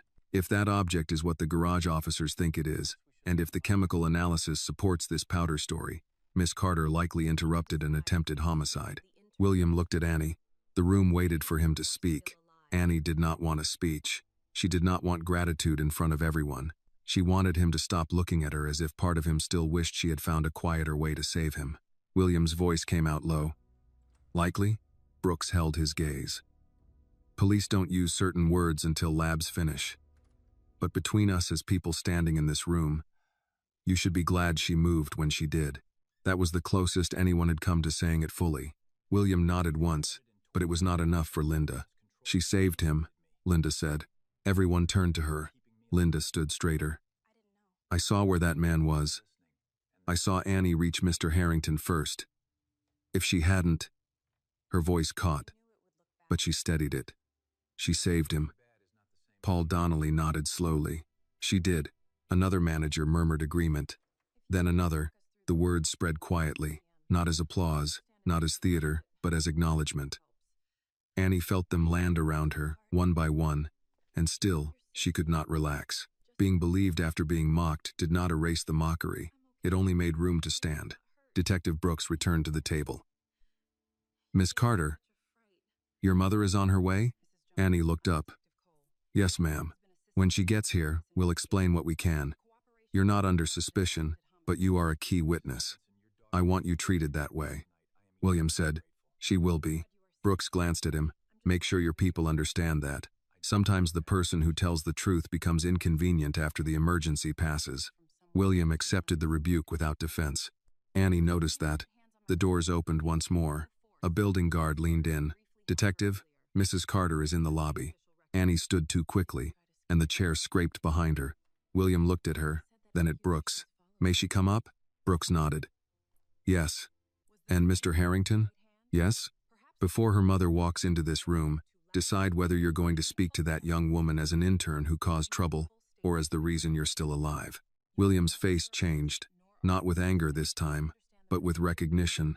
Annie looked away from him and toward the door, waiting for her mother's arrival, holding herself together with both hands. The guard stepped back, and the doors closed again while everyone waited. Annie did not sit. She could not.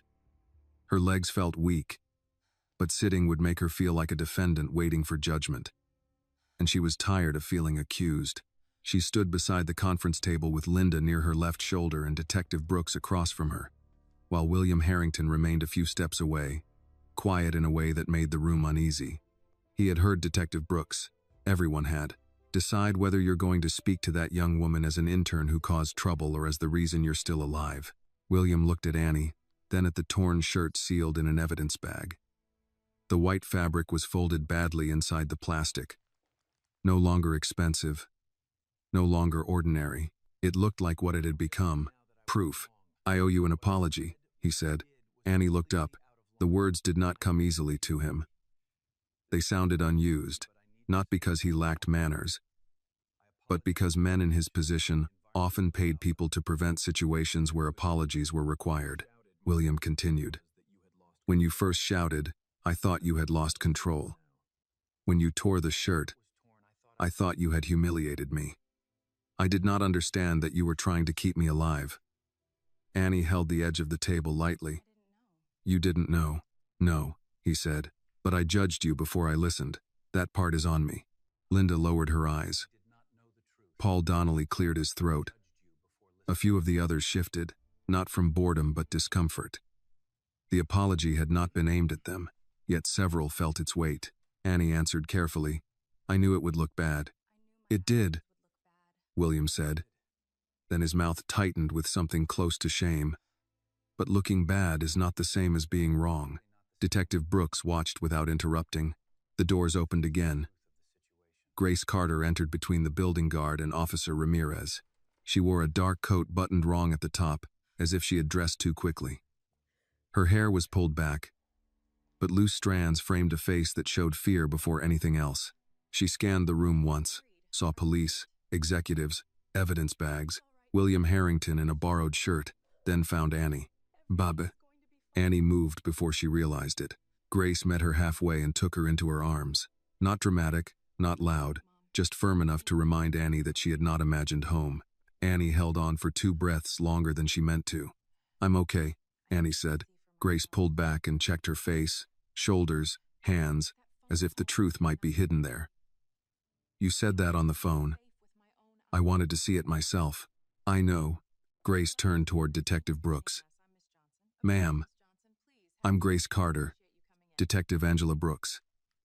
Your daughter has been helping us with a serious investigation. Grace's eyes moved to Annie. Helping? Yes, ma'am, Brooks said. She may have prevented a homicide tonight. Grace took that in without a sound.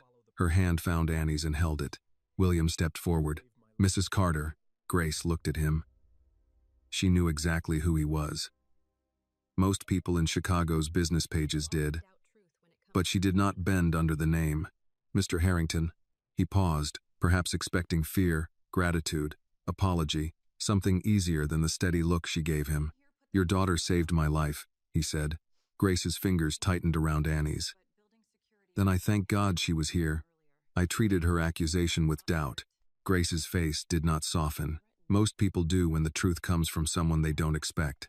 That sentence landed so cleanly that no one moved. William accepted it. You're right. Grace looked around the room, taking in the executives who had stared at Annie. The secretary who looked ashamed, the police at the door, the sealed shirt on the table. Did anyone put hands on my daughter? Officer Ramirez answered. No force was used by police. Earlier, building security held her briefly after the incident. We'll include that in the report. Grace looked at Annie. Are you hurt? No, Mom. Did anyone threaten you? Annie hesitated. Grace noticed. Mothers always noticed the half-second before a lie. Annie glanced toward the door where Robert had been taken out. Mr. Langford tried to scare me. He said accusations like this follow people. Grace's jaw set. She turned to William. And he was your right hand? William's face showed the cut of that. Yes. Then maybe the problem wasn't that my daughter spoke too loudly. Maybe the problem was who had been standing close enough to whisper in your ear. Linda looked at Grace with open respect. William did not defend himself. I am beginning to understand that. Detective Brooks stepped in gently. Mrs. Carter, we'll need Annie for a full written statement. You may stay with her. She is not under arrest. She is not being treated as a suspect. She better not be, Grace said. For the first time all night, Annie almost laughed. It came out as a breath. Brooks's mouth twitched, but she stayed professional. Understood. Alan Reed approached William with his phone in hand. Sir, Daniel Cho sent confirmation that the transfer package has been preserved. He also found emails tied to Northline Strategic Services and 2 shell entities linked to Victor Hale's firm. Detectives will need everything. Brooks turned to Alan. Forward nothing casually. Preserve, export, under supervision, document, every step. Alan nodded. We will. William looked at Grace. Mrs. Carter, I know this is a great deal to hear all at once. Grace said, I've had long days before. The answer was plain, but Annie heard the years inside it. Double shifts, overdue bills, bus rides, school meetings, polite smiles from people who mistook exhaustion for weakness. William seemed to hear some of it too. "I would like you and Annie to use my office while the detectives take her statement," he said. "It's quieter." Grace looked at Detective Brooks, not William. "Is that acceptable?" Brooks nodded. "Yes. I'll conduct the statement there." That small choice mattered. Grace had not asked the billionaire for permission. She had asked the officer in charge. Annie stood a little straighter. As they moved toward William's office, one of the senior managers, a woman named Diane Mercer, stepped into Annie's path. Her face was pale. "Annie," she said, "I was one of the people who thought security should remove you." Annie did not know what to say. Diane swallowed. "I'm sorry." Annie nodded once. "Thank you." Diane looked as if she wanted to say more, but Grace's presence stopped her from making the apology about herself. She stepped aside. Inside William's office, the noise of the conference room dimmed. Detective Brooks sat across from Annie and Grace. Recorder placed openly on the desk. "Annie," Brooks said, "we'll go slowly. If you need a break, say so." Grace kept one hand over Annie's. "Tell it straight." Annie nodded. Before Brooks began, William appeared in the doorway, but did not enter. "Mrs. Carter, Miss Carter, I won't interrupt. I only want to say this before the night carries us somewhere else." Grace waited. William looked at Annie. "You had every reason to protect yourself tonight. You chose to protect someone who had not yet earned that from you." Annie's voice was quiet. "You were a person in danger." William absorbed that as if it were a lesson he should have learned years ago. Grace looked at him and said, "That's how I raised her." William nodded. "It shows." Then he stepped back and closed the door, leaving Annie with her mother, the detective, and the truth that had nearly cost her everything before anyone called it brave. Detective Brooks pressed the recorder button and stated the time, date, location, and names in the room. Her voice was steady enough to slow Annie's breathing. "Annie Carter, you understand this is a voluntary statement?" "Yes, ma'am." "You're here with your mother, Grace Carter?" "Yes." "And you understand you can ask for a break?" Annie nodded, then remembered the recorder. "Yes, ma'am." Grace sat beside her, one hand resting near Annie's but not holding it now. That was her way of saying, "I am here, but this is your voice." Brooks opened her notebook. "Tell me again what you heard in the storage room, but this time include exact words if you remember them." Annie looked at the edge of William's desk, then lifted her eyes. "Mr. Langford said, 'Once Harrington drops, I take interim control by morning.'" Victor Hale asked if the market would react fast enough. "Mr. Langford said grief makes boards obedient if the paperwork is already waiting." Brooks wrote that down. "Grief makes boards obedient?" "Yes, ma'am." Grace's face tightened, but she stayed silent. Annie continued. "Mr. Hale said something about discounted blocks. He said if the transfer happened before Monday, Calvert Dominion would control enough pressure to force a sale. I don't know all the financial terms, but that was the meaning." "You're doing fine," Brooks said. "What about the shirt?" "Mr. Langford said he would create a reason for Mr. Harrington to change. He said red wine works because no one argues with a stain in a room full of cameras. Then he said the shirt was already placed in Mr. Harrington's private office." Brooks looked up. "He used the words already placed?" "Yes. That matters." Annie swallowed. "Victor asked if the powder would show. Mr. Langford said not under normal light. He said, when the room goes dark, he'll be the only thing worth seeing." Grace breathed out through her nose, slow and controlled. Brooks asked, "And the person with the badge?" "Victor said the contractor would come through the service entrance after the lights were cut. Mr. Langford said 10 minutes was more than enough." Victor asked if the man knew where to strike. "Mr. Langford said, the neck is exposed if he's relaxed and laughing." Annie stopped. For the first time since the party, her stomach turned hard enough that she had to look away. Saying it in order made it worse. In the conference room, everything had been noise and movement. Here, behind William's closed office door, the plan sounded calm, patient, almost businesslike. Grace's hand covered hers. "Take a breath." Annie did. Brooks waited. She did not rush her, and Annie was grateful for that. When they left, Annie said, Mr. Langford hit the box with his elbow, and the bottle fell. I waited. Then I went in, got gloves from the utility station, picked up the bottle, and put it in a clear pouch. I kept it in my blazer pocket until I showed it to Mr. Harrington. Brooks nodded. Why didn't you call police from the storage room? Annie had expected that question. It still hurt. Because I was scared, she said, and because I didn't think anyone would believe me fast enough. I thought if I called and tried to explain, by the time anyone understood, the party would already be happening. Grace looked at the detective. She is not wrong to think that. Brooks met her eyes. I know. That simple answer shifted something in Grace's face. Not trust exactly, but the beginning of it. A knock came at the door. Brooks paused the recorder. Come in. Officer Ramirez opened the door just enough to speak. Detective. The garage suspect gave a name, Calvin Price. Likely false. He had a prepaid phone. Last 3 outgoing texts were to a number saved as RL. Brooks glanced at Annie, then at Grace. We'll need to verify. She looked back at Ramirez. Any response from Hale? Detectives are at his hotel. He checked out 30 minutes ago. Airport police have been notified. Brooks nodded. Thank you. The door closed.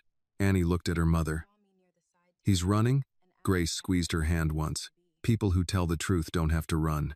Brooks turned the recorder back on. Annie, after you returned upstairs, did Mr. Langford see you before the spill? Yes. He saw me near the side table. He asked if I had somewhere else to be. Exact words? He said, Annie, isn't it? This is an executive evening. You can return to the reception area. Grace's eyes sharpened. He said, Annie, isn't it? Annie nodded. He knew my name. He was pretending not to. Brooks wrote that down too. What did you do? I stayed. I pretended to count napkins. Then the wine? Yes. Mr. Langford raised his glass and said, to the man who built all of this. Then he stepped wrong, or made it look that way. And the wine spilled on Mr. Harrington's vest and shirt. Did it look accidental? If I hadn't heard the plan, maybe. But he didn't look surprised fast enough. Brooks looked up. That's a good detail. He apologized right away, Annie said. Too quickly. Then he brought the white shirt from Mr. Harrington's office like he knew exactly where it was. And after Mr. Harrington changed, Mr. Langford touched him. Chest. Shoulder. He joked that Mr. Harrington looked younger, like a startup founder. People laughed. Then the lights announcement came. Brooks leaned back slightly. And at that point, you acted. I waited until I saw the mark, Annie said.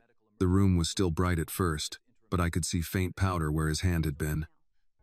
I knew once the lights went out, it would get worse. I didn't want to tear his shirt.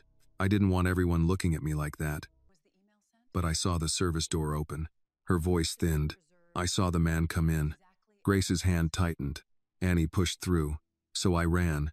Brooks stopped the recorder again, not because the statement was over, but because a firm knock struck the door twice. This time William opened it himself. He did not step inside. Detective, he said, I apologize for interrupting. Daniel Cho just found an email draft in Robert's archived files. It was scheduled to go out Monday morning to the board, citing my sudden medical emergency and recommending Robert as interim executive authority. Annie felt the room tilt without moving. Brooks stood. Was it sent? No, scheduled. Preserve the system exactly as is. Already done. Grace looked at William. So, my daughter was right about all of it. William's eyes moved to Annie, and there was no doubt left in them now. Yes, Mrs. Carter, he said quietly. She was. Grace's words stayed in the office after William answered her. So my daughter was right about all of it. Annie did not know why that sentence made her want to cry more than the fear had. Maybe because fear had kept her moving, while being believed gave her body permission to feel what had almost happened. She looked at her mother's hand over hers, then at Detective Brooks, then at William standing in the doorway like a man who had just opened a locked room inside his own life and found it filled with names he did not want to read. Detective Brooks closed her notebook. Mr. Harrington, we need that email draft preserved by a forensic technician. No screenshots passed around. No forwarding, unless directed. Your outside auditor should stop touching the file until our cyber unit gets a copy. William nodded. I'll tell him now. Also, Brooks said, we're going to need Mr. Langford's office secured.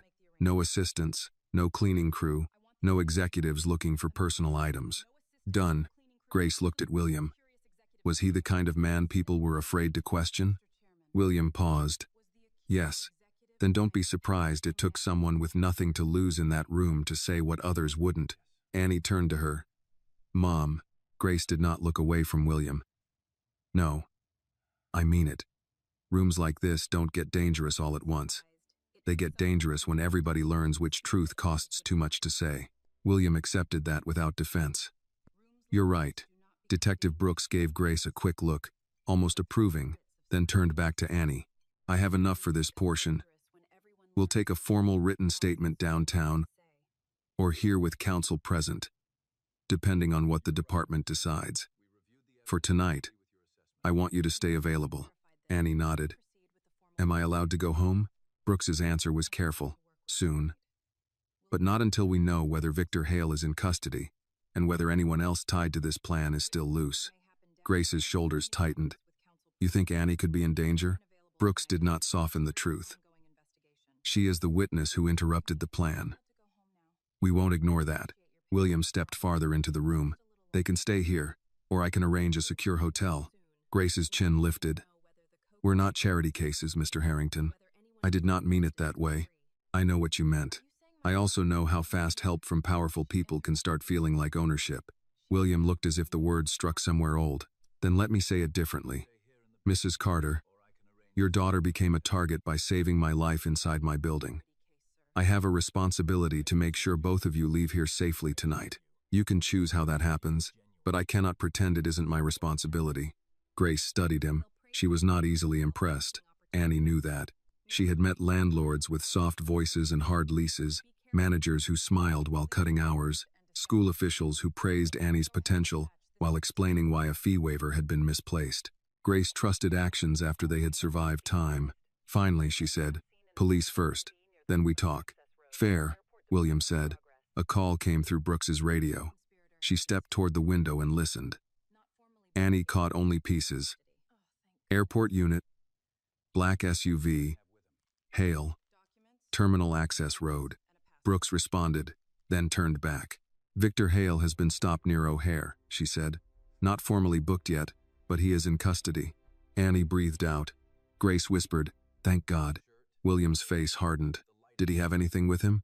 Brooks said, documents, 2 phones, and a passport. We'll know more after search warrants and processing. William gave a short nod. But his attention had shifted inward. The whole plot had formed around him, while he sat in meetings with the man who planned it. A shirt, placed in his private office. A false lighting order, a fake maintenance badge, a board email drafted before his body had even hit the carpet. It was not only attempted murder, it was rehearsal for a world without him. Linda knocked on the open door. Sir, Detective Mason is ready to review Robert's office access. Also, Daniel Cho is on hold again. He says the scheduled board email isn't the only draft. William closed his eyes briefly. What else? Linda glanced at Annie and Grace, then back to him. A press statement. The office went quiet. William's voice lowered. Saying what? Linda swallowed. That you suffered an unexpected medical episode during a private company gathering, and that Mr. Langford would address leadership continuity. Grace shook her head once. He wrote the story before he finished the sin. No one corrected her. William turned to Annie. Did you hear them talk about a press statement? No, sir. Brooks said.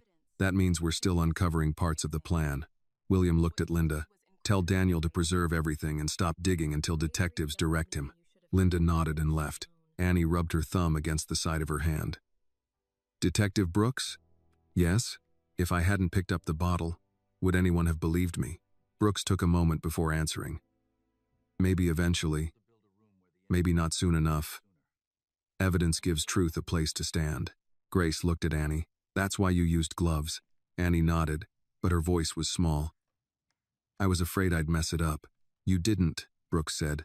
And understand something. What you did was brave, but bravery doesn't mean you should have had to carry it alone. That was the first sentence of the night that made Annie feel young. Not childish, not small, just young. 18. Old enough to act. Too young to have been left with a billionaire's life in her hands. William seemed to hear that too. I failed to build a room where she could have spoken sooner, he said. Grace looked at him. Then build one now. He nodded slowly. I will. Brooks closed the recorder case and stood. Mrs. Carter, Annie, I'm going to have an officer remain with you while we process the rest of the floor.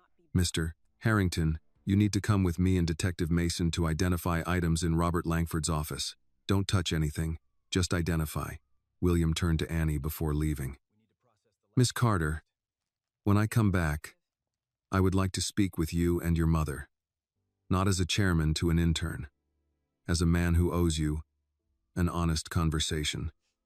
Annie did not know what to say, so Grace answered for both of them. We'll listen, she said, but we won't be bought. William's mouth moved almost into a smile, though there was no joy in it. I'm beginning to understand that too. He left with Detective Brooks. The door stayed open. From the conference room came low voices, camera clicks, the shuffle of evidence bags, the quiet machinery of consequences. Grace sat beside Annie and finally allowed herself to hold her daughter's hand fully. You scared me tonight, she said. I scared myself. Grace looked at the glass wall, beyond which men and women in expensive clothes now moved carefully around the truth Annie had dragged into the light. Good, she said. People who never scare themselves usually aren't doing anything hard. Annie leaned closer, not resting, just close enough to feel her mother's sleeve against her arm. After a while, Linda appeared again with 2 paper cups of coffee and a wrapped turkey sandwich from the break room vending cooler. I didn't know if you'd eaten, she said. Grace accepted the sandwich. Thank you. Linda looked at Annie. I should have known your name before tonight. Annie was too tired to make that easy for her. Yes, ma'am. You should have. Linda nodded. I will not forget it again. Grace opened the sandwich, split it in half, and handed one part to Annie. It was cold, plain, and probably overpriced. But Annie took it. Her hands had stopped shaking. Outside William's office, the company that had ignored her was learning to speak carefully around what she had seen. Inside, Annie ate beside her mother and waited for the next part of the truth to arrive. William returned 40 minutes later with Detective Brooks, Detective Mason, and Alan Reed. He had left the office looking like a man trying to understand a crime. He came back looking like a man who had recognized the hand that wrote it. Grace noticed first. What did you find? She asked. William stopped near the doorway. For a moment, the billionaire, the founder, the man whose name sat on the building, seemed unsure how to speak in front of the woman whose daughter had saved him. Detective Brooks answered for him. Enough to support a wider investigation, financial crimes, attempted homicide, conspiracy, possibly securities fraud. Mr.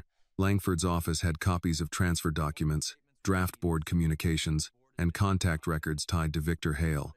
Annie set down the half-eaten sandwich. So it was all real. Brooks looked at her. Yes. Grace turned to Annie and touched her shoulder. You knew that before they did. William heard the sentence and looked away for 1 second, not at the floor, not in shame alone, but toward the city lights beyond the glass, as if searching for the right place to put the weight of what he owed. Alan stepped inside with a folder pressed under one arm.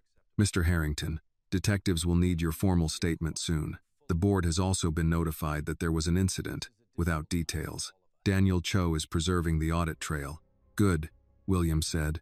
Linda appeared behind them, carrying a fresh legal pad. She looked tired now.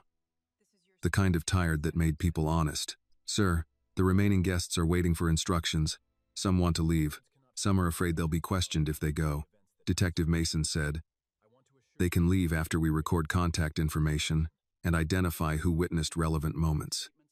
No one deletes messages, photos, or video. Make that clear. Linda nodded. I will. William turned to her. Linda. Yes, sir? Before they leave, ask them to gather in the conference room. Alan's brow tightened. William, I'd advise against a speech. It won't be a speech. Anything you say could be repeated. William looked at Annie. Good. Grace studied him but said nothing. A few minutes later, the remaining employees stood in the conference room again. The music was off. The food had been cleared to one side but not removed, because the table was still part of the evening's record. The sealed evidence had been taken into police custody. The torn shirt was gone, but everyone remembered where it had been. Annie stood beside Grace near the doorway, not at the center. She preferred it that way. But William noticed and motioned gently. "Miss Carter, would you and your mother stand here, please?" Annie looked at Grace. Grace said quietly, "Stand where truth put you." So Annie stepped forward with her mother beside her. William faced the room. His pale blue shirt was wrinkled now. His hair was no longer neat. He looked less like a magazine cover, and more like a man who had lived through a night that would follow him. "I won't keep anyone long," he said. "The police will give instructions about statements, evidence, and privacy. You will follow them. You will not gossip about this. You will not post about this. You will not turn tonight into entertainment." No one moved. William continued, "But before anyone leaves, there is something that needs to be said in this room, because this is the room where it failed to be said earlier." Annie felt her throat tighten. William turned slightly toward her. Annie Carter told the truth tonight. She told it while being mocked, doubted, and treated as if her position made her words less valuable. The room went still in a new way. "She was right," William said. "About the shirt, about the powder, about the lights, about the service entrance, about Robert Langford. She was right, while many of us were busy being comfortable with the idea that she must be wrong." Linda lowered her eyes. Paul Donnelly took off his glasses and held them in one hand. William's voice became quieter. "That includes me." Annie did not know where to look. Grace's hand brushed hers, a small signal to stay steady. William continued, "I am alive tonight because Annie acted before she was believed. That should trouble every person in this room, not only because of what almost happened to me, but because of what it says about us." A man from finance shifted his weight. Diane Mercer pressed her lips together. William looked around at them. "Some of you did not know her name before tonight. Some of you knew it and chose not to use it. Some of you saw an intern and forgot there was a person standing there. I did too, more than once. That ends now." No one applauded. It was not that kind of moment. Detective Brooks stood near the door, watching. William looked at Annie again. "Miss Carter, I cannot undo the way you were treated in the first moments after you saved my life. I cannot make those moments smaller than they were, but I can say clearly, in front of everyone here, that you did not attack me. You did not cause trouble. You prevented a crime." Annie's eyes burned, but she kept her chin level. "Thank you," she said. It was all she could manage. Grace spoke then, calm but firm. "My daughter did what she was raised to do. I hope this company learns to do the same." A few people looked at Grace with surprise. William did not. "Yes, Mrs. Carter," he said. "So do I." Detective Mason cleared his throat gently. "Mr. Harrington, we need to proceed with statements." William nodded. "Of course." The employees began moving in small, quiet lines toward the officers and legal staff. Some avoided Annie's eyes. Others met them briefly and looked ashamed. Diane Mercer approached again, this time stopping at a respectful distance from both Annie and Grace. "I was wrong," Diane said. "Not just tonight. Before tonight, too." Grace looked at her. "Then be different after tonight." Diane nodded. "I will try." "Don't try for us," Grace said. "Try for the next person nobody listens to." Diane had no answer, which may have been the most honest answer she had. Officer Ramirez came to the door. "Detective Brooks, they've confirmed Hale is being transported. The garage suspect's phone has messages tied to the second device found on Langford, Robert's hidden phone."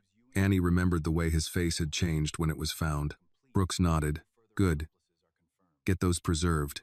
William heard and turned toward Alan. "Make sure the board knows Robert is removed from all authority effective immediately." "Already drafted," Alan said. "Pending your approval. Send it after detectives clear the language." "Yes, sir." Grace leaned closer to Annie. "You holding up?" Annie almost said yes out of habit. Instead, she said, "Barely." "That's an honest answer." William approached them again, slower this time, as if he had learned not every offer should arrive like an order. "Mrs. Carter, Miss Carter, Detective Brooks believes it would be wise for you not to go straight home until they finish initial arrests and confirm no one else is involved. I would like to arrange a secure place for tonight. You can refuse. You can choose the place. Police can be involved, but I'd like to help." Grace looked at Brooks. "Is that your recommendation?" Brooks nodded. "For tonight, yes." Out of caution, Grace thought it over. One night, somewhere police know, no cameras, no company people hovering. William nodded. "Done." Annie looked at him. "Sir?" "Yes?" "What happens to my internship?" Grace gave her a look that said now, but William did not smile. He understood the question. For Annie, rent, tuition, references, and opportunity were not abstract matters. They were the fragile bridge she had been walking before the night exploded. "Your internship is not ending because you told the truth," he said. "Not tonight. Not ever." Annie nodded, but he continued. "And when this investigation allows it, we will discuss what comes next. Properly. With your mother present if you want. With terms written down, no favors whispered in hallways." Grace gave a small nod at that. Written down mattered. Detective Brooks stepped toward them. "We'll have an officer take you to a hotel, approved through our department list. Mr. Harrington's people can pay, but they don't manage it." Grace said, "That works." For the first time that night, Annie felt the possibility of leaving the building. The thought was strange. The city outside had kept moving, while a murder plot unraveled in a conference room. Trains ran, diners served coffee. Somewhere, people complained about traffic, watched late news, called their families, went to bed without knowing how close one life had come to ending under office lights.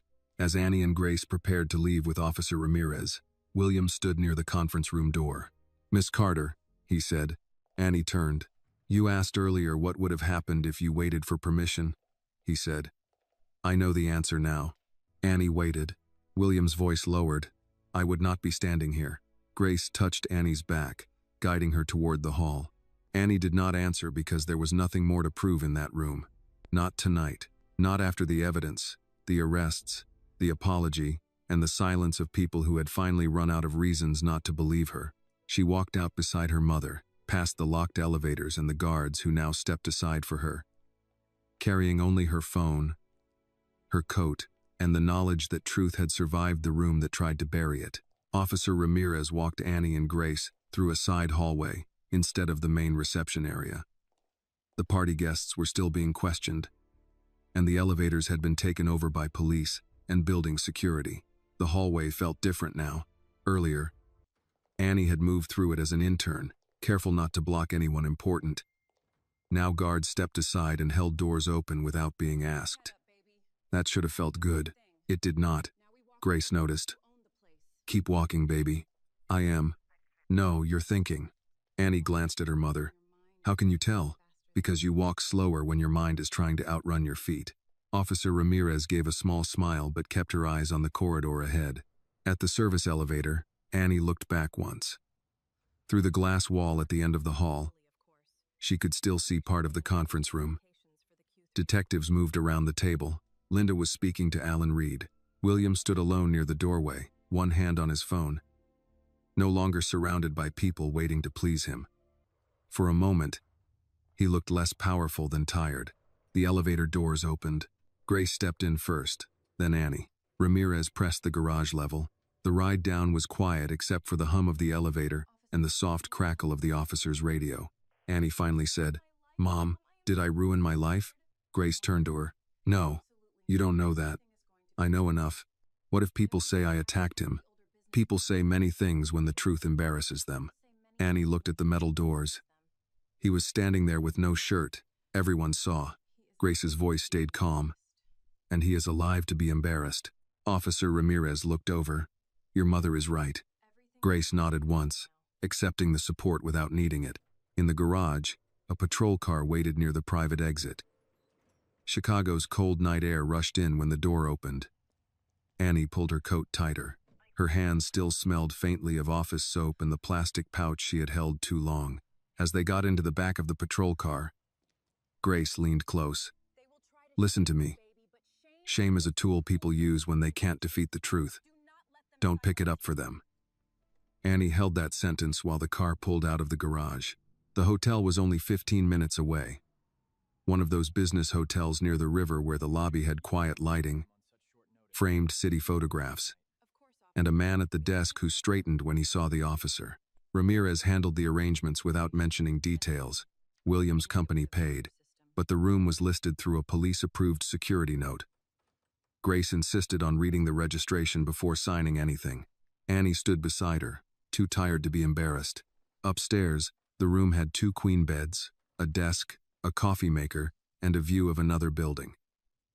Grace checked the lock, the connecting door, the curtains, and the hallway through the peephole. Only then did she take off her coat. Annie sat on the edge of one bed. "I'm not going to sleep." "Probably not," Grace said. "But you're going to rest." "I keep hearing the shirt rip." Grace sat beside her. "I keep hearing you say the police were there." Annie leaned against her mother's shoulder. She had held herself together in front of William, Linda, detectives, executives, guards, and people who had once forgotten her name. Now, in a quiet hotel room with her mother beside her, the strength left her all at once. She cried without making much sound. Grace let her.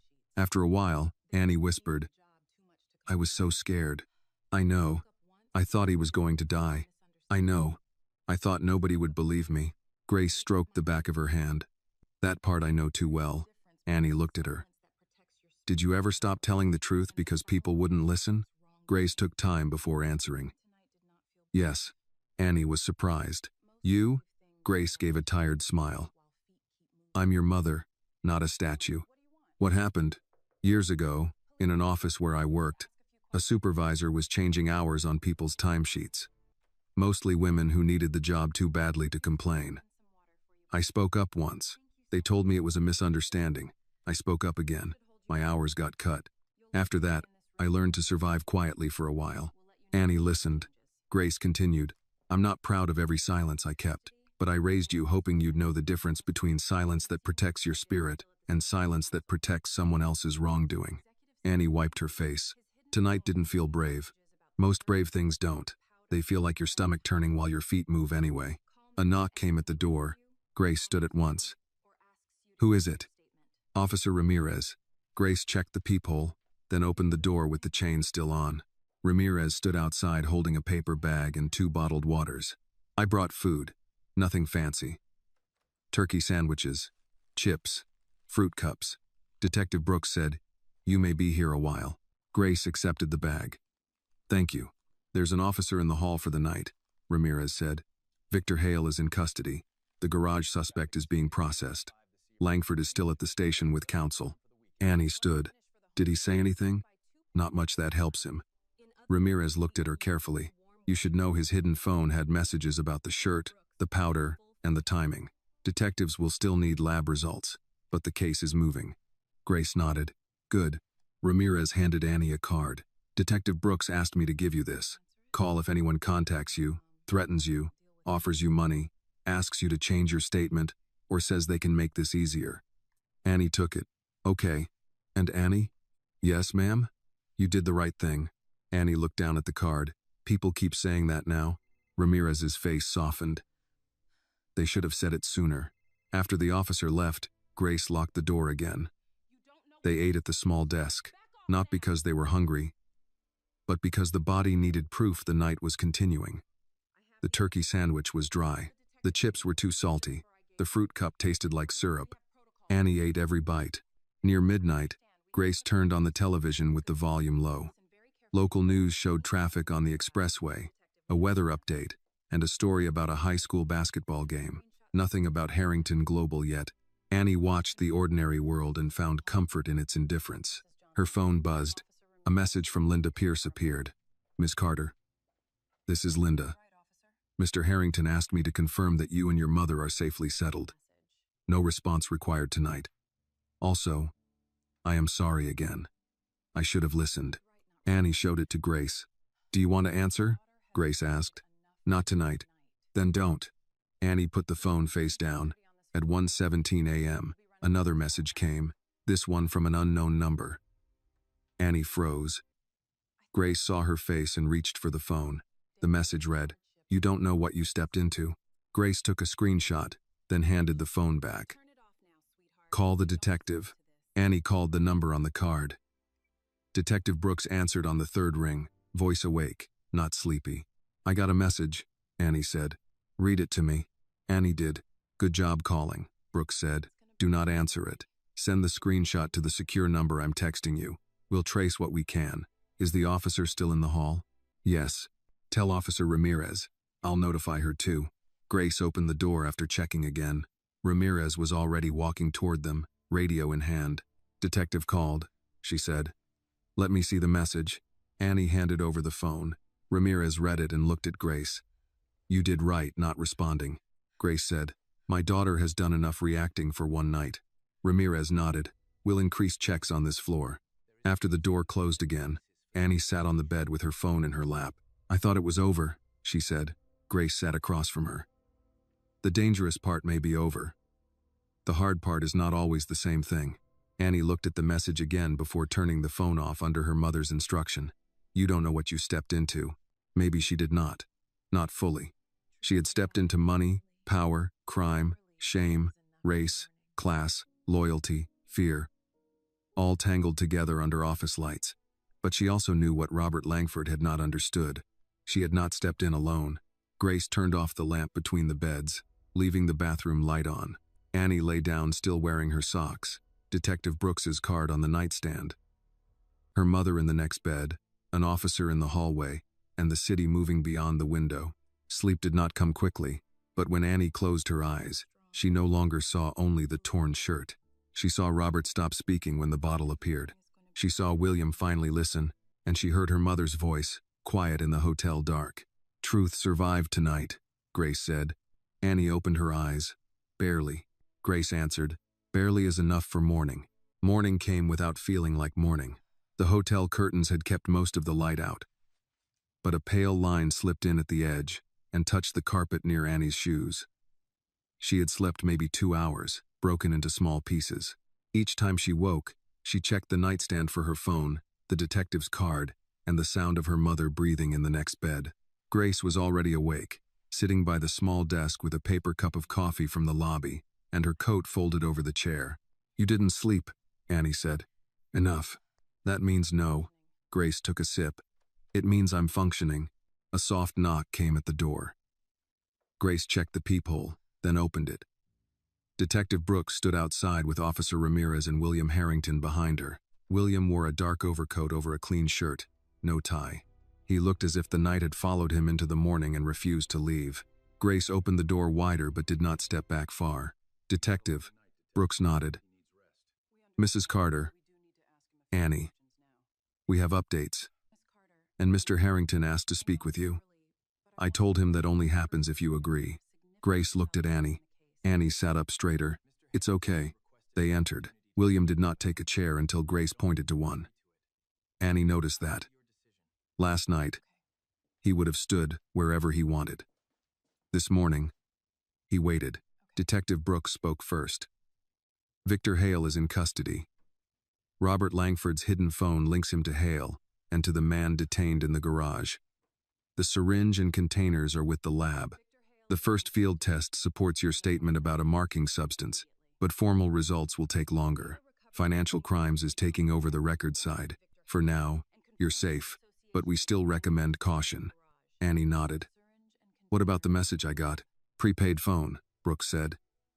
Likely connected to someone trying to scare you after Hale was stopped. We're tracing it. You did right by calling. Grace folded her arms. Will Annie need to go to the station? Yes, but not this minute. We can schedule a formal statement later today with you present. She's a witness, not a suspect. William looked at Annie. I'm glad to hear that said plainly. Grace turned to him. Plainly should have come sooner. He accepted it. Yes, ma'am. Detective Brooks gave them a moment, then stepped toward the door. I'll be outside. Take your time, but not too much. This is still active. When the door closed, the room felt smaller. William looked at Annie first, then at Grace. I won't pretend a thank you is enough. Annie did not answer. He continued. Last night, you asked what would happen to your internship. I gave you an answer, but it was incomplete. You will not lose your place at Harrington Global because you told the truth. You will not be punished quietly later. You will not be written out of this story to protect my pride. Grace watched him closely. And how do we know that? I asked Alan Reed to draft a written protection agreement before I came here. No non-disclosure forced on Annie. No retaliation. No change to her educational recommendation. No damage to her personnel record. Detective Brooks has a copy. You can have your own lawyer review it before signing anything. Grace's expression shifted a little. Not trust yet, but attention. William turned to Annie. I also want to offer you a paid position when your internship term ends. Not a title you haven't earned. Not a promotion meant to make me feel generous. A real path. Executive development. Tuition support if you choose college. Mentorship. Salary. Benefits. And written performance standards. If you meet them, you move up. If you don't want it, you can walk away with my recommendation and no strings. Annie looked at her mother. Grace did not speak for her. That mattered. Annie asked, why? William seemed surprised by the question. Because you saved my life. That's not a business reason. No, he said, it's not. Then what happens when everyone stops feeling grateful? William sat with that. Then the paper matters. The structure matters. The people assigned to oversee it matter.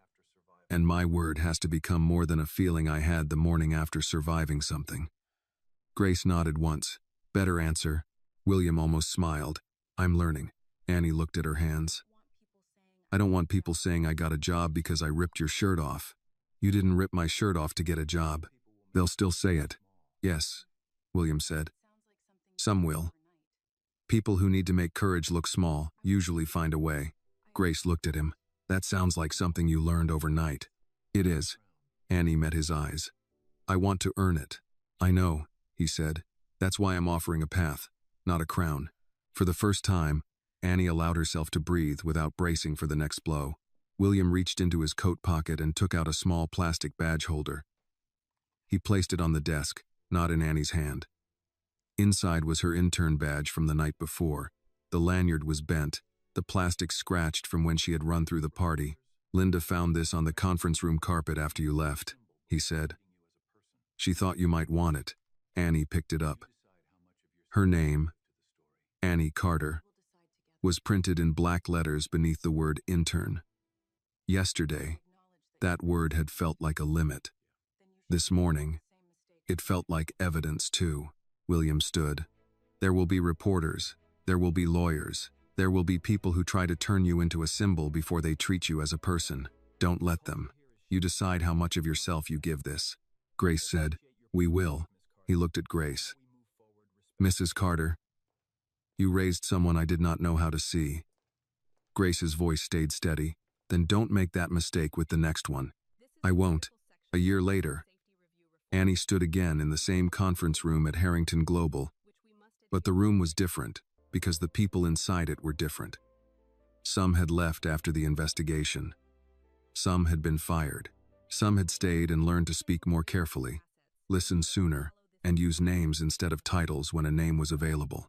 Robert Lummergood had pleaded guilty to financial crimes and conspiracy after Victor Hale's testimony turned against him. The man from the garage received his own sentence. The trial headlines had been ugly for a while, then the world moved on, as it always does. But inside Harrington Global, the night did not become a rumor. William made sure of that. There was now an employee witness policy named without Annie's name, because she had asked for that. There was a paid internship program for students who could not afford unpaid work. There was a rule that every safety report, no matter who filed it, had to be reviewed by 2 departments. There were cameras in places people had once assumed did not matter. More importantly, there were people being heard in rooms that used to confuse silence with order. Annie's new badge no longer said intern.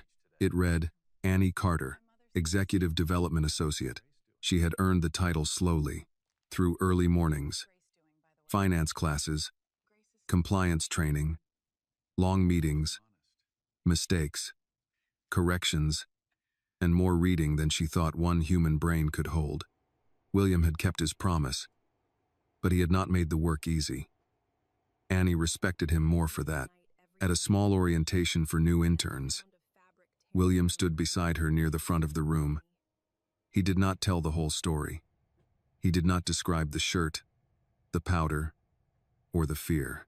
He only said, "This company learned a hard lesson from someone young enough that many people thought she could be ignored." Courage does not ask for rank before it enters a room. Annie looked at the new interns. Some were nervous. Some wore thrift store blazers. Some held notebooks too tightly. One young woman near the back kept touching her badge as if checking whether she was allowed to be there. Annie understood that gesture. After the meeting, William walked with her toward the windows. "You did well," he said. "You say that like I gave the speech." "You didn't have to." Annie smiled a little. "Mom says the same thing. How is Grace?" "Still suspicious of you." "Good," William said. "Keeps me honest." Annie laughed, and this time there was no fear in it. Later that evening, she rode the train south with her coat across her lap and her new badge tucked safely in her bag. The city moved past the window in gray, gold, and brick. She thought about the night everything changed, about the sound of fabric tearing, about the room that had not believed her until evidence forced it to listen. She no longer wished it had happened quietly. Some truths arrive softly. Others have to break through a room. When Annie got home, Grace was at the kitchen table with 2 cups of tea. She looked at the badge, then at her daughter. "Still standing?" Grace asked. Annie set the badge on the table. "Still standing." Grace touched the edge of it with one finger. "And did they remember your name today?" Annie sat across from her. "Yes, ma'am, they did." Outside, traffic moved along the avenue. Somewhere downtown, office lights burned late in towers, where people still mistook power for wisdom and quiet for consent. But in one of those towers, a man lived because a young woman had refused to wait for permission. And Annie Carter knew now that truth did not need to be welcomed into a room to change what happened there. Sometimes it only needed one voice, one witness, one person willing to move, while everyone else stood still. Barely had been enough for morning, and morning, at last, had become a beginning. The lesson of Annie Carter's story is that truth does not need power, status, or permission to matter. Sometimes the person everyone overlooks is the one who sees danger most clearly. Annie was only an intern, but she had the courage to speak when silence would have been safer for her. Her story reminds us to listen before we judge, to respect people no matter their position, and to understand that doing the right thing may feel frightening in the moment, but it can save a life, expose injustice, and change an entire future. This video is a work of fiction created with the assistance of artificial intelligence. All characters, events, and situations are not real and do not represent any actual people or true stories. The content is intended for storytelling and emotional illustration only.